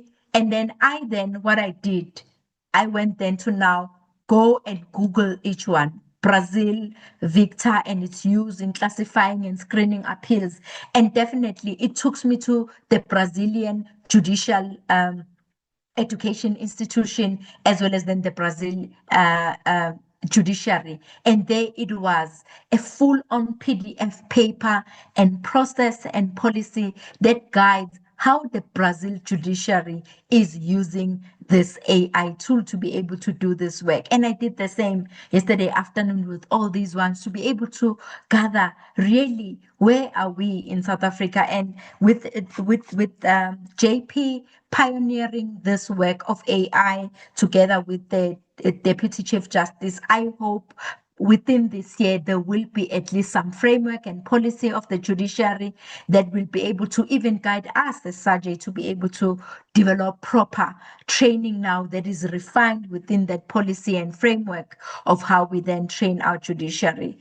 In labor and related disputes, as I was even saying earlier, with the administration and really public reporting heavy work that we are doing, AI is good with identifying patterns, and as much as it's biased with how you train it, it can also limit biases, especially if it can be able to identify patterns. As human beings, we've got relationships with our colleagues, but AI is not biased to all of that. As a case and facts are put in before an AI tool, it can be able to analyze patterns, be able to give advice on related legal research that relates to these various issues. And again, AI should assist administratively and work and deal with these analytical processes. But anyway, the final decisions must still remain with human decision makers, because AI will not be able to understand your systematic workplace issues and the environment with which you deal with. So the tools are available, they're out there. In fact, now more advanced than ever. I'm very excited for the future world of work for the colleagues. The destigmatization of AI will become very critical, Prof, as this framework that you are working on comes into light, because it's through there where us as public servants will get the right matching orders.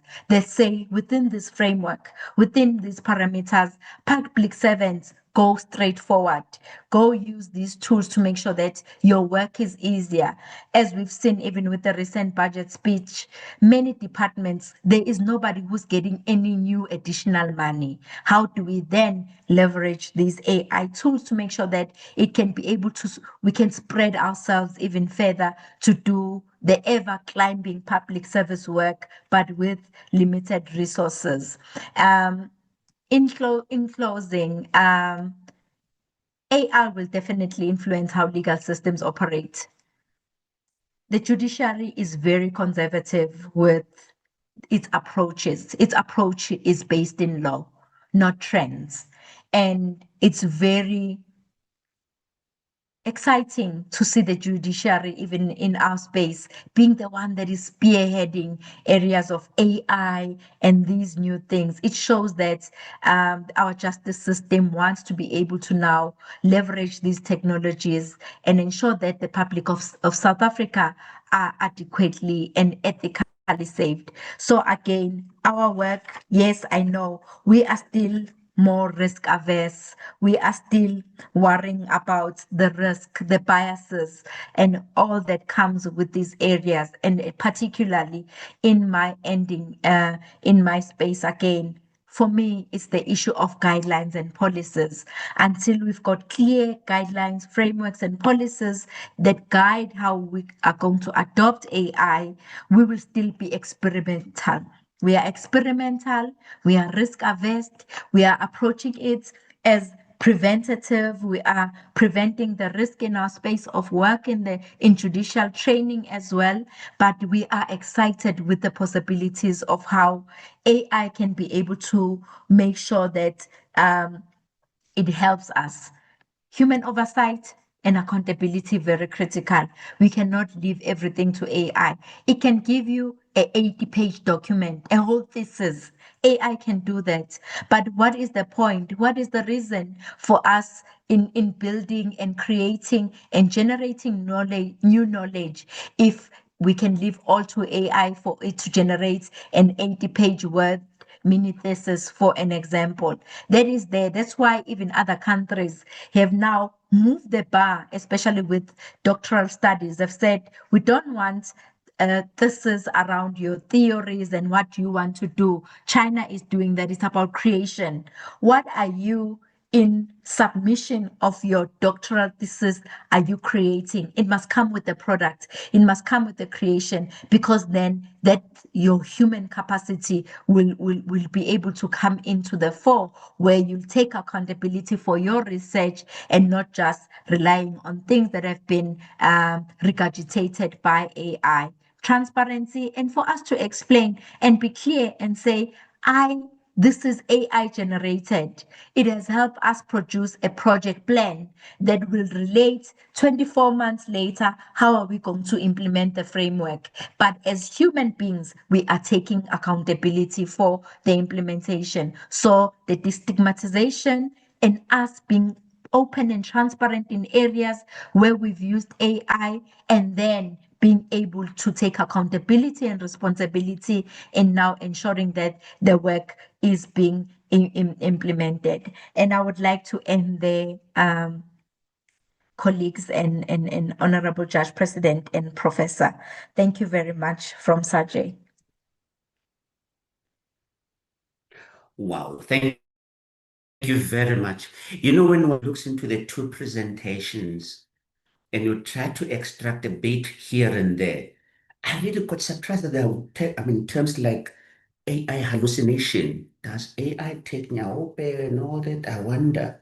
But truth be told, I think these are very interesting terms, and we now begin to understand the extent to which we can utilize AI and the limitations that we need to be mindful of, because at times we can really get lost.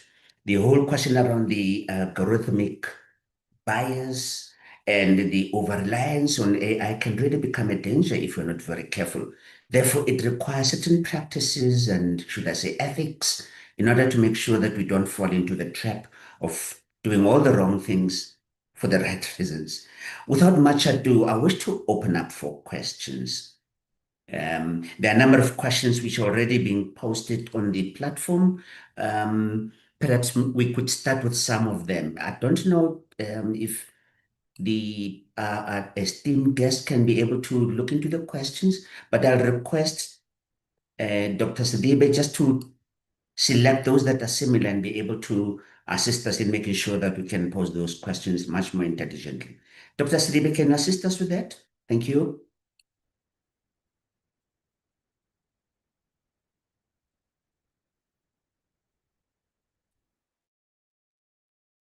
Okay, good morning, good day, Program Director, Professor Fikeni, Commissioners on the platform, the Honorable Acting Judge President, Ms. Shamase, the CEO of Sajay, and everyone. I'm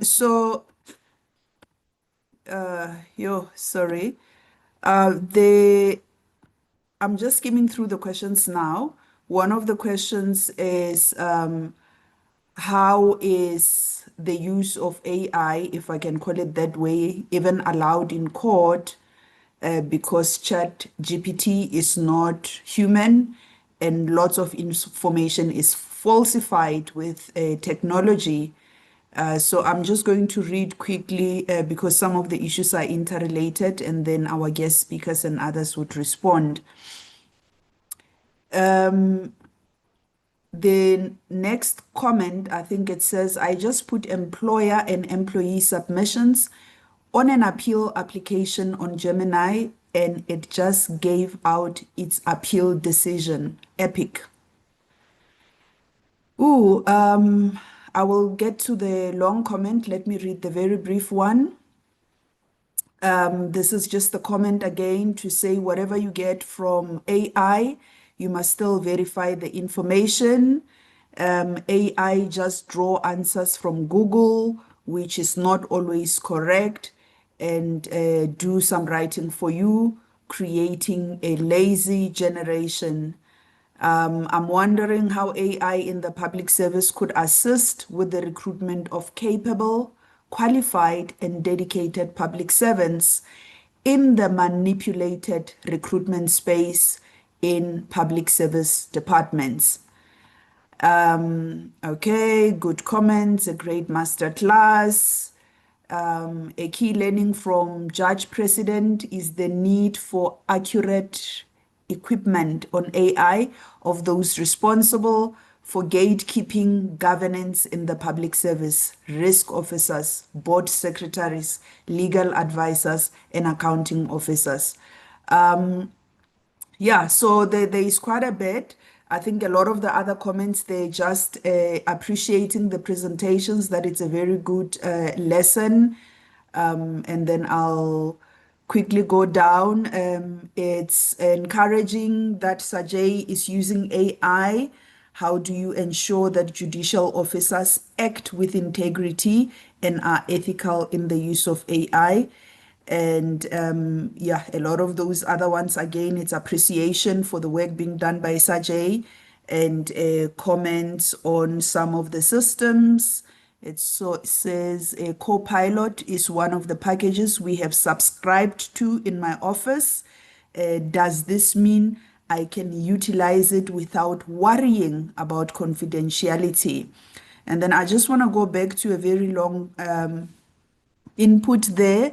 The presentation by Acting Judge President was quite insightful, explaining thoroughly the benefits of using AI in propelling efficiency in the work of the judiciary amid high workloads. My question concerns the regulation of AI, particularly on the aspect of protecting the employment of legal researchers and clerks whose jobs are effectively becoming redundant. With the expedited advancement, what mechanisms can be explored to protect the employment security of these persons without directly facilitating a bloated judiciary? This question is against the backdrop of the growing trend of private sector entities retrenching many people in the global north, a trend that may be imminent in the South African context. I think up to this far, I've tried to cover all the comments that are in the Q&A. A lot of them were comments. I think there were just few questions. Thank you, Program Director. Thank you very much. Perhaps maybe before we get responses from my esteemed guests, just to indicate that we'd appreciate if the presentations could be shared, because there seems to be quite a lot of interest in going through them. I do believe that we might have that opportunity. So take heart. It will be shared with you. And then, of course, just to inform everyone that there was one age when we hit no fewer than 676 participants on this platform. So the interest and the appetite has been very, very great. So over to you, Honorable Justice and Ms. Lindo. Okay. So thank you so much.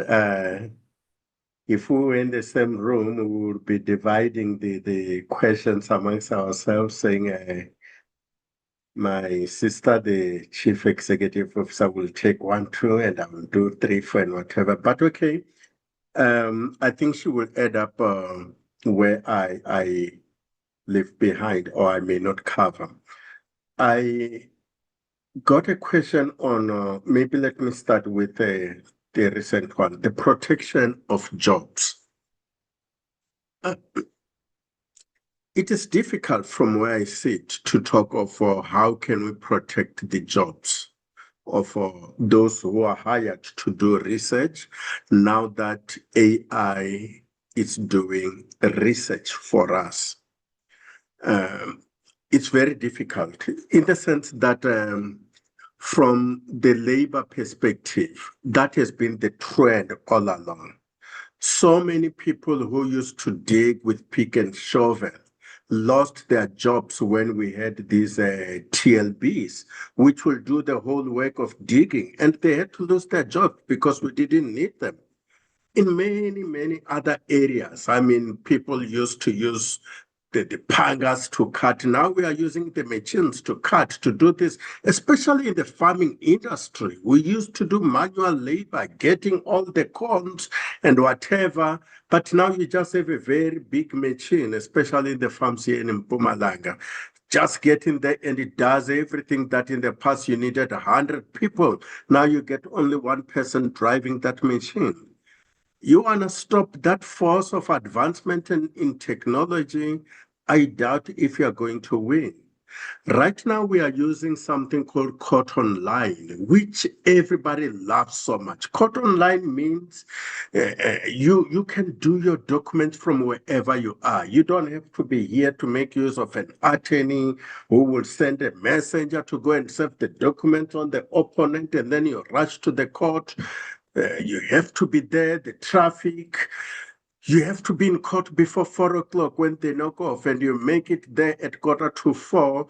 You are so happy you made it 14 minutes before you find the registrar already locking the doors. You look at your watch, say, no, I don't wait for 4 o'clock. I knocked off already at 3:30. I mean, we know this. But Cotton Line has come with simplicity. You just click the button, you upload the document, boom, it is online. You serve the thing. Many people lost their jobs. Some went on protesting in the office of the now Deputy Chief Justice. I'm talking of Messenger, saying, look, we are losing our job because of this Cotton Line thing and whatever. It's not going to be easy. But people who are intelligent, and that's what I've been saying to the law researchers. I was privileged enough to be requested by the president of Supreme Court of Appeal to come talk to the researchers in that court. And I'm saying to them, unless you know how to use AI to your advantage, AI is going to take your job. So people have to know how to use AI. Don't allow AI to overtake you simply because you are too ignorant. You don't want to study to know how it works, how you can use it. The more you know about AI, you know how to use it as a tool in your hand. But if you close your eyes and you don't want to be taken in the wave of AI, it will take your jobs and you'll just remain there wondering if you should not have done something in order to keep your jobs. And the same goes for everyone in our professions.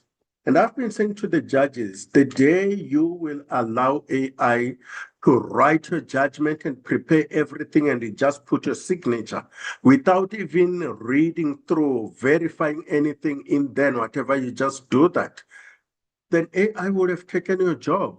What would be of relevance to have judges now? Why don't we just get police, arrest all these people, then we say, AI, tell us who should go to jail for 10 years, who should go, because we'll be becoming relevant. So the more we become alive and intelligent, verify, control rather than being controlled by AI, we will be in charge of AI, and that way we will also be able to save our jobs. Is AI allowed in court? No. There's someone who said, why is it even allowed in court? And when I look at the time of the question in Q&A there, I realized it must have been at the time I was talking of the hallucinations by chatbot giving cases that do not exist. It is not like AI is allowed, but equally, it is not like AI is not allowed. What is allowed in court is to present your case as the practitioner and for the judge to produce a judgment, a well-researched, well-reasoned judgment. How do you research and reason your judgment? It's up to you as an individual. Even if you use AI, nobody is going to stop you from using AI, provided whatever you are getting from AI, it's authoritative, it's real, it's something that has not been given out of the blue, like we were saying, AI improvises things that do not exist. So the moment you come with authorities that do not exist, that is what it's not allowed. Either as a practitioner or as a judicial officer. You are not going to come up with a defense to say, I was misled by AI. As long as you put a hallucinated authority, non-existent authority, that is exactly what is not allowed. But to say AI should not be allowed will be going to the extreme. But yes, to also answer the question on allowing and not allowing, it is for this reason that the Deputy Chief Justice, Justice Mlambo, came up with this AI committee, wherein he put me to be the convener thereof, to say, look, these committee should come up with the policy to be applicable to all the judiciary. And I have no doubt we are in one country. A lot of those points are also going to be borrowed to be applied to civil servants or everybody else. It is yet to be adopted. We didn't sit back. The Deputy Chief Justice didn't just sit back. He came up with ideas, and we are putting them together. This draft policy, we adopted it last week, Friday. It is this week, Friday, that is going to be presented to the bigger committee. And then after that, I expect it will go to every member of the judiciary for comments. Then we will have the issues about allowing and not allowing. But even so, it will never be about allowing or not allowing AI, but we're talking about the ethical use of AI, as I highlighted in the 13 points towards the end there. And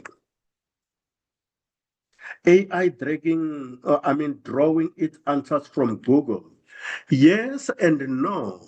A lot of AI tools or research tools, they get their answers from Google, but not limited to that.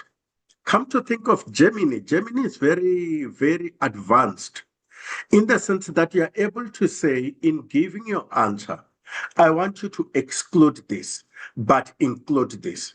You are also able to give Gemini a folder, access to a particular folder, which is judgments. Maybe the judgments are written by Judge Raj Vuma, to say, these are my judgments, and this is my language. This is how I talk. I want you to come up with a draft of something written in my language, in the way I write my judgment. And it is able, without even getting anything from Google, limiting to what you gave it, or limited to the law library or Judah, LexisNexis. So whether it is from Google, I doubt if it's neither here nor there. But yes, a lot of them do get their answers from Google. But you can also limit it to say, I need you to get your answer from here and there.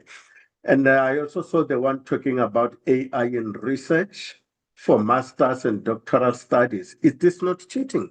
A simple answer is yes, that is cheating. But thankfully, they do have other tools to use, like I demonstrated with Grammarly, if you saw there. If you're able to put an assignment into Grammarly, it is able to tell you that this whole document was sourced from ChatGPT, or the paragraph wherever it's a plagiarism from a book by whoever. It is able to tell you this is plagiarism. So it's not like they do not know. The institution of higher learning, they are the ones who came up with the policies first when it comes to AI. But at least we are not in those institutions. But it suffices for me to simply say they have put enough safeguards to say to it that people do not present work from AI as if it is their own. And I suppose if anything is left behind, my sister, the Chief Executive Officer, Shamase, may take it forward. Thank you so much. Thank you, Judge. Thank you, Judge President. Thank you very much. Oh, Proceed, ma'am. Proceed. can I proceed with Marvelous?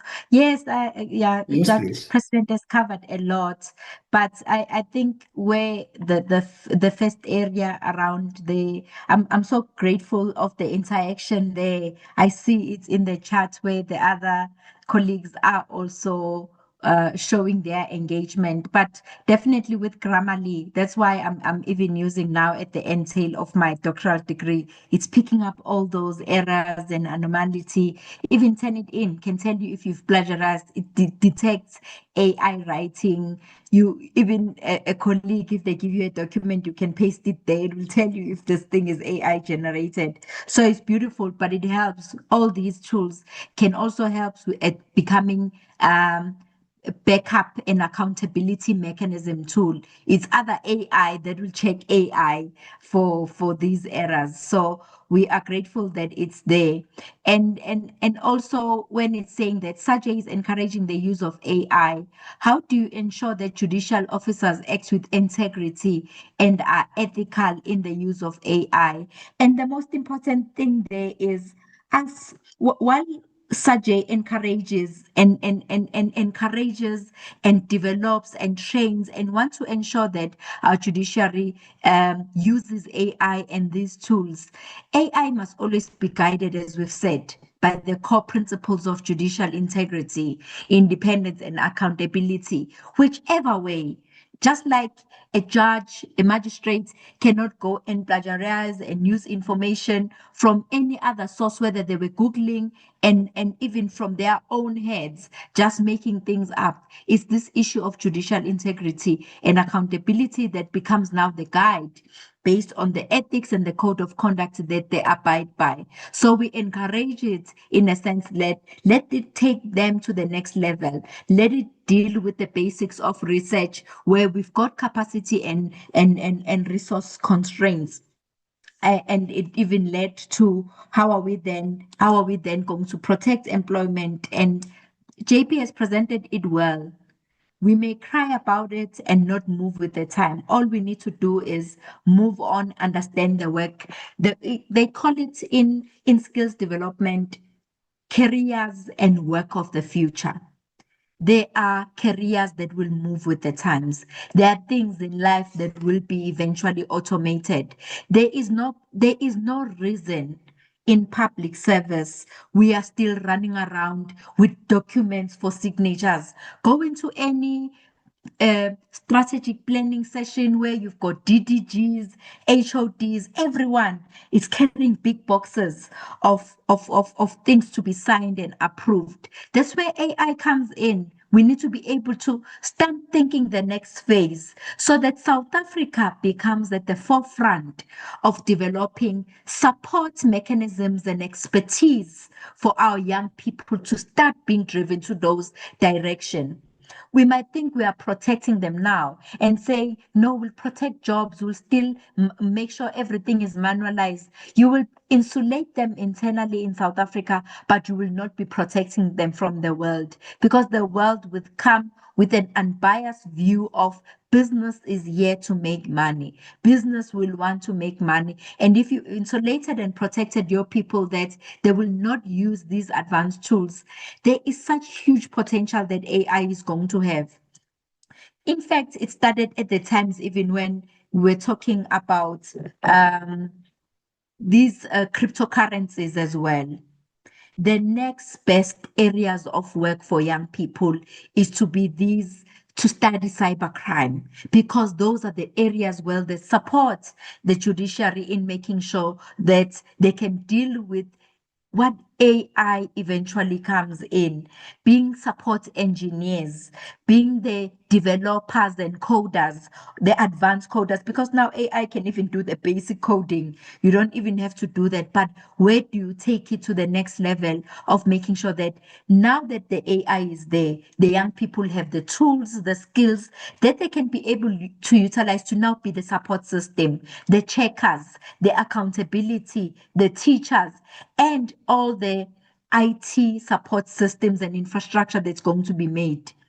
The biggest of them, one of the careers that will thrive with the new world of work is anything relating to electrical engineering, because all these AI systems and tools, they want what is called data centers. Data centers are super servers. They will need huge technology and advances with regards to energy and preservation and dealing with data centers which will need more electricity. As we may fight and say, Eskom, continue supporting more manufacturing. China has moved with manufacturing. What is the next best thing? The data centers, making sure that there's those capabilities and we support. So let's not protect our people short term while we are then going to hinder and disable them in the long term. There was another question also around in the use of recruitment. The nicest thing about recruitment, especially in the public servant, everyone wants to work in a government department. Is the one area that has shown resilience in jobs. There's still jobs that come out while the private sector is retrenching. For one administrative clerk job, you get 900 CVs. It comes in, it becomes this blind recruiter that is not biased to look for Slindo Gutle's sister or friend to be able to get that job. So AI has been used a lot, especially in the private sector, to be able to shortlist candidates because there's a criteria. The job description is clear. You load that on an AI, you link to all the CVs, and then it will then be able to generate and give you all those things. And AI is not new. There are ways it has always been there to be able to assist, even as old as the old secretary's time. People as secretaries, not even PA, who were writing and doing things, doing letters. Then the typist came in, then doing letters via emails. Then even now, you can send 1,000 personalized letters through Mail Match. Mail Match is as old as maybe before I was even able to use a computer that can automate for you to send personalized letters to 1,000 people. Dear Lindo Buhle of so and so with your address that is different from others. So these tools have always been there, but they are advancing, and there is so much even as a normal people, where if you can sit with somebody who understands Word, the Word document application very well, they will go, you will say, I didn't know this exists. I didn't know it exists. So let's not shy away from these tools and ensure that we are using them as they are. I was trying to just go through the other one that is there is the issue of the co-pilot. Again, the policy, the framework that Prof spoke about earlier, that will guide us as the public servant how we to use that, but also an understanding with your own internal IT. All of our Microsoft comes with Microsoft Pilot. There has to be an understanding within an organization of an appropriate use of Copilot. Actually, I got to end up using Copilot because of our Chief Information Officer, CIO, said, there's Copilot, use it for these basic things. It shows that the leadership of even our IT understood and encouraged the use of these tools. So speak to your IT, ask them to do a workshop so that you guys can better understand Copilot and then start utilizing those tools. But you are not restrained. Experiment, learn, give it scenarios and start. Don't wait for somebody to start giving you training. YouTube and all the work that is there. So there's lots of capabilities we need to take care of.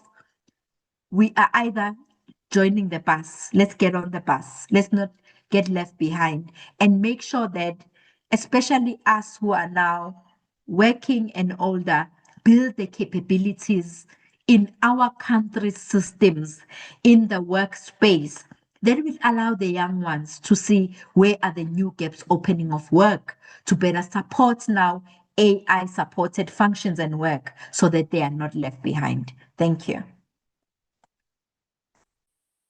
Thank you very much, Ms.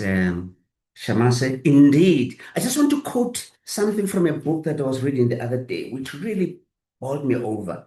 The book is titled Power Shift by Alvin Toffler, and I'm reading on page 402. It says, the computer industry is changing so fast on a world scale that no nation, not even the United States or Japan, and keep up without help from the rest of the world.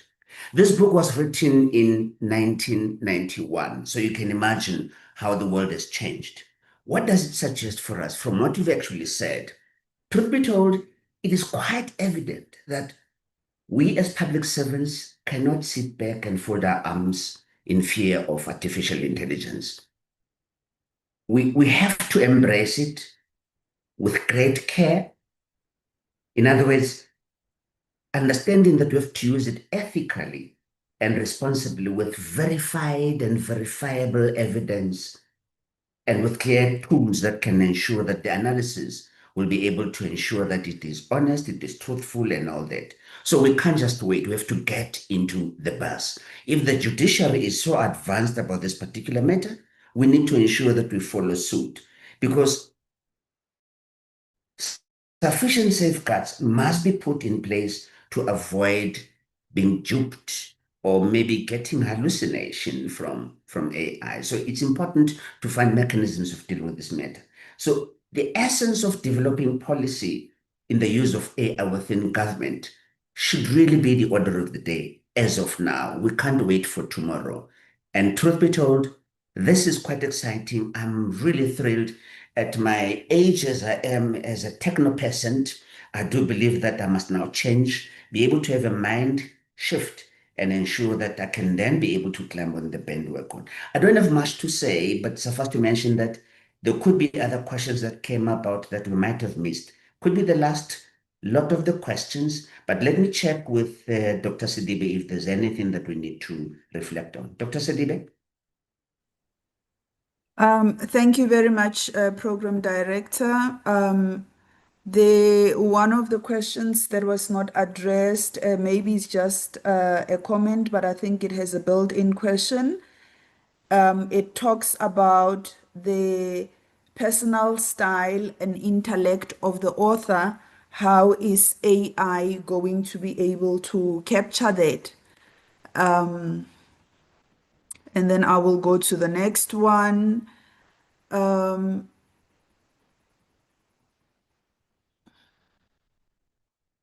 I think others are questions on whether rules are going to be updated to make provision for legal practitioners who file notices using AI and in respect of other court processes. Possibly this is directed at both speakers in view of the fact that the presentation was leaning more towards the judges. Then the next set of comments, I think these are just comments that says AI is not an end in itself. A human mind should make a final decision, and that AI does not replace human judicial decisions. And then there is a question, I'm not sure, it says, will we have a generic AI policy for other government departments for implementation, or will each department be required to develop their own AI policy? And another question, will there be training for implementers for departments? I think these are questions from my fellow public servants. Okay, this comment, it was possibly relating to something else. Not true, do your research on AGI, you will understand. Okay, that one I'm going to skip. And then there is a suggestion that AI policy should incorporate measures for the protection of national sovereignty together with regulatory frameworks governing the ownership, development, and deployment of AI technologies. I think others are just comments that AI is an assistive device, not a replacement for judicial or legal reasoning. And in terms of confidentiality of information when using AI with certain labor cases, is there a guarantee of protection of information? Maybe the acting judge president has alluded to that, but he can re-clarify. Just a follow-up provoked by JP's response, how secure is the court online platform in terms of protecting case files, ensuring user authentication, and safeguarding against unauthorized access and AI-driven cyber threats? And then the last one is, I totally agree with the comments by Ms. Shamase, especially now that we are moving towards digital transformation. We are currently advocating for digitalization and digitization in the public sector. As a country in general, departments are doing e-recruitment currently, also online dispute referral to the councils. Those are the last sets of comments and questions. Thank you, Program Director. Thank you very much, Dr. Sidibe. We can then get responses because these were the last ones, and it does suggest that we might leave earlier than suggested. Over to you, Justice, and to you, Ms. Shamase. Thank you so much. How does AI ensure that it incorporates my language, my way of talking, and the like? Well, I suppose a simple answer will be, I don't know, but it does.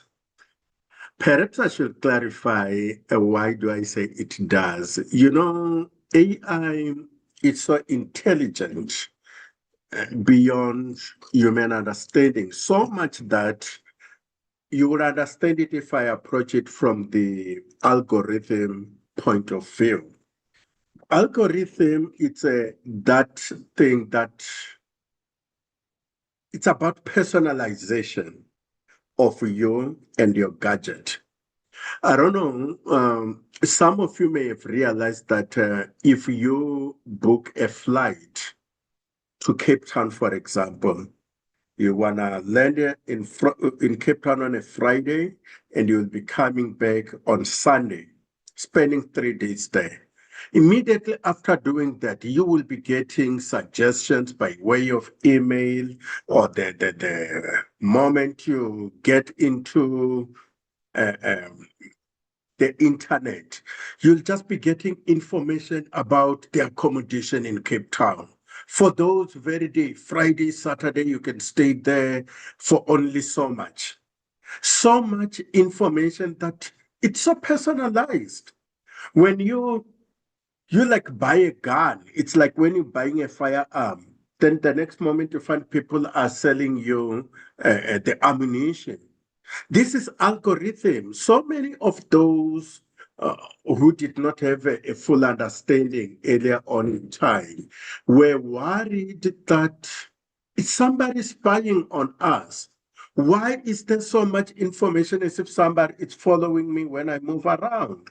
This is algorithm. This is about personalizing things. So it is possible to do that thing even in respect of the way you write, your judgment. So AI is able to say, we want to make use of the language of this person. So as a result, you're able to make a request, be it on ChatGPT and whatever, Gemini, and say, look, I want this to be written in my personalized language. Where do we get it? But you need to provide AI with the source. And for us, it's much easier when you have judgments that you've written over the years, put in a particular folder, then you allow AI to have access to that. The next thing, thinking about national sovereignty, how do we make sure I must say, we are trying our level best to develop the policy.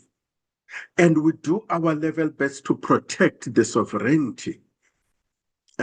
Whether we are winning or we're losing, somebody else may need to judge us, but we are trying our level best. Let me tell you one legal experience that I encountered recently, of which I'm very proud of how we reacted. I think it was 2017 that I, together with the then Deputy Chief Justice Moseneke, Judge President Molemela, now President of SCA, and others, we were a group. We formed a study tour group of about 7, if I'm not mistaken. We went to United States, Washington, D.C. They introduced us to e-filing. That was about this very court online thing. Then we referred to it as e-filing. We didn't even have a name for it. I think it was 2017, 2016 sometime. After being taught and introduced to all these things, then comes the offer. We want to implement this thing, and I think we implemented it in South Africa a year or 2 later. We want to implement e-filing, and that was the beginning of Court Online. Center for they call it Center for National Courts in the United States in Washington, D.C. They made an offer for us to use their space. They call it cloud space, whatever, wherein they will be hosting those files for us in the clouds. And you won't believe it, the offer was for free. And we're asking them, what do you have in return for that when you're giving us this for free? What do you get? No, we're just offering you. That's nothing in return. We did this offer for Nigeria. Nigeria is using the e-filing. They're using our space. We gave it for free. Well, at the time, I was a little bit excited. Wow, imagine how much we would have saved. And the guys who were offering that, I think it was Terisano, who were offering to do that together with another company in Netherlands.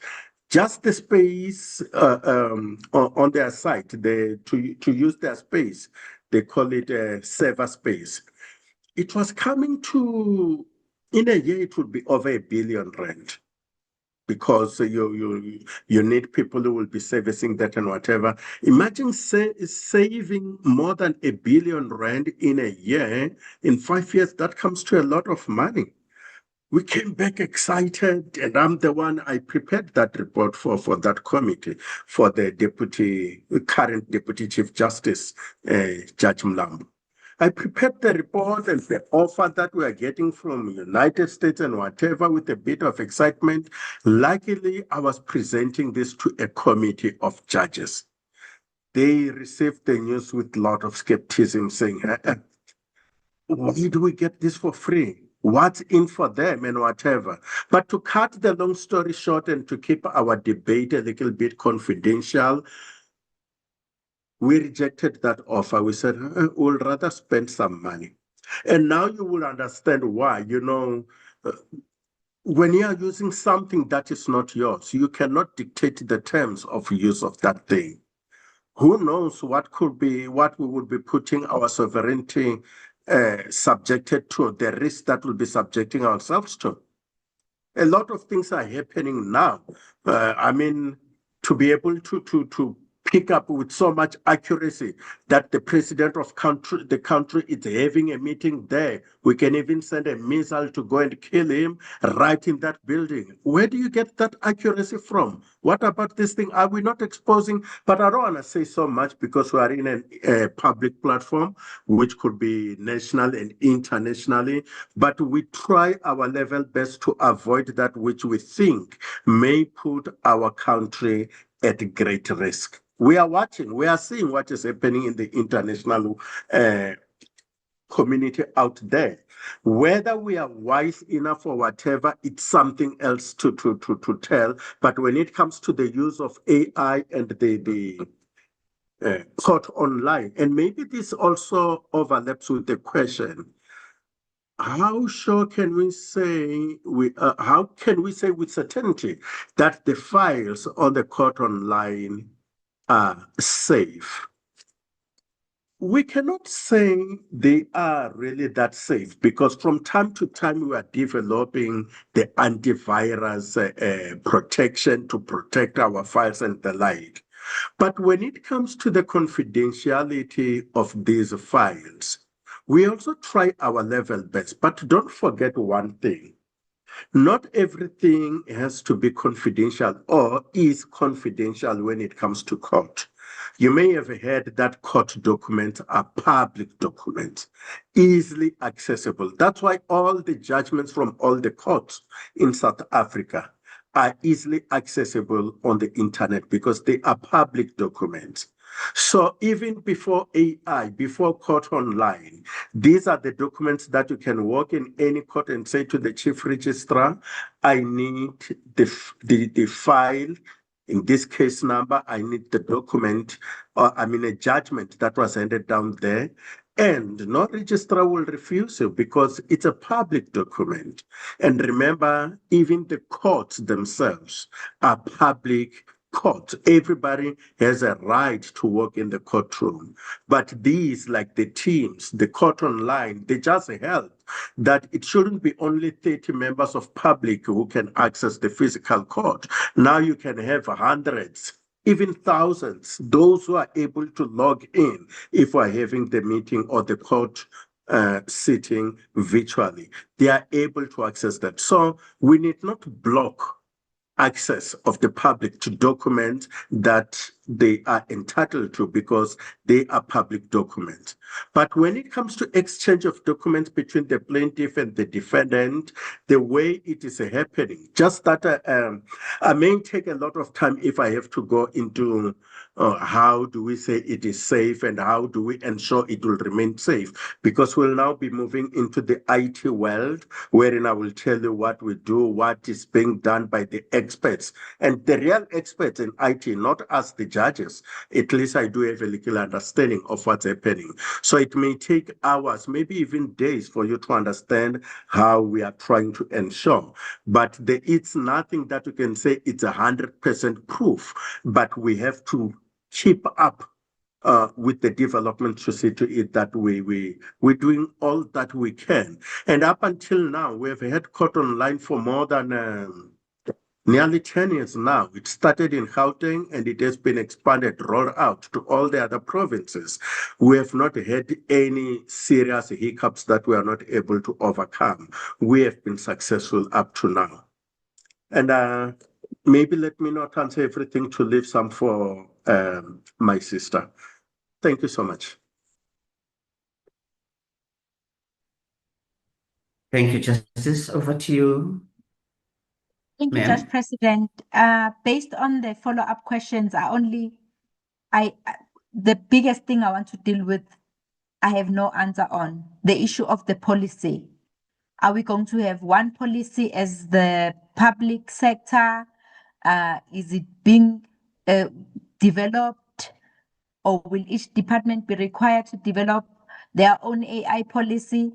The minute I knew that Public Service Commission is the one that's calling for this webinar, it's one of the biggest reasons I came here. And for me, an appeal too, that the issue of the policy, that's why I started with this. We need a policy. We will give us clear guidelines and the framework of what we need to do, so that as leaders and line managers, as well as ourselves as workers, can be able to fall within those guidelines and make sure that public information is not misutilized, and we have clear guidelines on how to use AI. I do not have an answer and say I know. I don't know. Even with the national policy that has been tabled by the Department of Communications and Digital Technologies, obviously it's also generic. That's where now further guidelines of different departments, especially Public Service Commission, it stands a good chance to be the pioneer and lead for us to be able to develop this clear guideline, policy and framework, so that we know how to best adopt and use AI in the workplace. The other questions, I believe that Judge President had answered them, and others were more comments, and I appreciate that there is a dialogue and even provoke thinking about within the colleagues on how must we really look at this AI. Thank you. Very much. I think it was quite a mouthful, and I do believe that we've come to that point, which is quite important.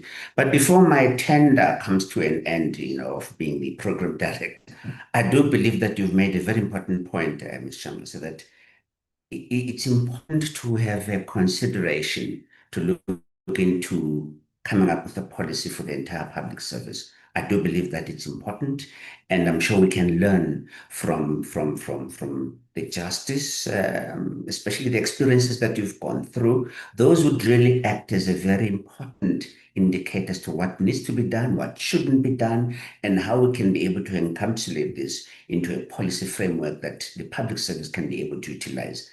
And on that note, I wish to hand over now to my colleague, the Deputy Chairperson of the Public Service Commission, and of course, the brainchild of these webinars that we've been having on thought leadership. And she's really waiting patiently, Ms. Zukiswa Mqolomba. Over to you, ma'am. And thank you very much. Thank you very much, Commissioner Mavuso. Good afternoon. It's not good morning, actually. So good morning, dear colleagues. My name is Zukiswa Mqolomba, and I'm the Deputy Chairperson of the Public Service Commission.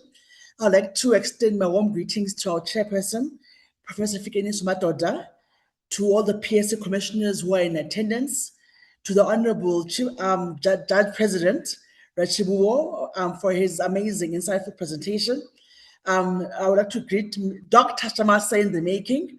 So I believe that I've got prophetic powers as a commissioner lead in this session. So I'm prophesying Ms. Shamasa that you're going to be a Dr. Shamasa, specifically in the making. I'd also like to greet our ADG, Ms. Matendra, Irene Matendra, who's the Acting Director General of the Public Service Commission. And I'd like to greet all the members of the OPSC team. And I also like to greet all participants who are present this morning at our thought leaders webinar, various government departments, public and private sector institutions, organized labor, distinguished guests, and all participants who are with us and who've been able to join us this morning. I greet you. So as we draw to the close of today's thought leadership webinar, yes, it's been a very insightful webinar, and providing a thought leadership really on how best to optimize artificial intelligence in the management of legal matters and labor disputes in the country. I think that today's webinar was not only timely, but timeless and groundbreaking. And not only did we have no fewer than 676 participants in today's webinar, but we received great insights from our guest speakers, which were eye-opening, insightful, and very instructive, and also very decisively practical. So I think that out of today's discussions have really provided a great, powerful framework for which we can actually develop guidelines on AI governance and ethics management after the policy frameworks have been regulated and promulgated by our government in South Africa. So I'll first like to, as my job is very easy, is basically to do the vote of thanks. And I'd like to thank deeply and sincerely the Honorable Judge President, Honorable Rachibuvo and Ms. Chamase. Thank you for sharing your expertise and insights in a manner that enables us as public servants and all of us, both young and old, professionals in the service, to set aside our fears and cynicism on issues of artificial intelligence. And now we have a better appreciation of the role of AI in our work and everyday spaces and how we can help us improve to become more effective and efficient and to focus on core business, which is basically service delivery, and to honor our public service mandate in service of our citizens and our communities. I think above all, you really have challenged all of us to develop our AI skills in order to enhance our organizational effectiveness and efficiencies, and for us to work progressively and ensure that we optimize on AI to improve not only our processes and systems, but our services and products without abdicating our human-centric cognition, intuition, and responsibilities, and in exercising our human oversight over the work that we actually do. I'd particularly like to appreciate the support and leadership and guidance of not just Commissioner Mavuso as the LMP convener, who had oversight in organizing this particular webinar, but also to the DDG of LMP, Dr. Sejibe and the LMP team for organizing such an impactful, insightful, instructive webinar. And I think without you guys, we would not have been able to organize such a successful webinar this morning. To the representatives of various employer institutions and employees, thank you so much for your attendance.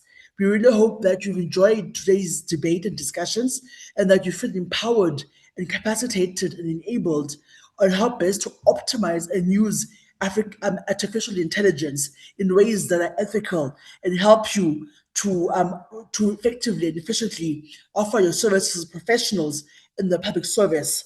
We hope that today's session has enabled you to demonstrate how curiosity and readiness to take steps to deploy artificial intelligence can be done so responsibly in our institutions and government. And finally, to the organizing team from the Office of the Public Service Commission and the exceptional support from the National School of Government, we as the Commission do extend our sincere thanks. Thank you for always supporting us. And we are grateful to the OPSC team for your persistence, your teamwork, your cross-institutional collaboration. Thank you for your commitment and dedication in ensuring that these thought leadership webinars are indeed impactful and reach every corner of South Africa's public service, not just nationally, but provincially and locally as well. So that's why, esteemed participants, I think it's important for us to recognize that AI is here to stay. We cannot wish it away and we cannot ignore it. These are advanced technological capabilities that will enable us to actually offer better public services to the citizens that need it most. So let us be brave and actually use the lessons we learned from today's webinar and actually take the giant leap forward and take the giant leap steps in ensuring that we're able to optimize advanced technologies and artificial intelligence in ways that allow us to honor our public duty and our public mandate as public servants. Once more, I would like to thank everyone for their attendance. All the best as we move forward with renewed courage and determination, knowing that AI can be used undoubtedly in a way that it will enable us to work in a much more savvy manner and to enable us to be effective and efficient as public servants in South Africa. Thank you so much, and I wish you a blessed day remaining. God bless. Thank you very much. Thank you very much. Thank you very much. Bye-bye.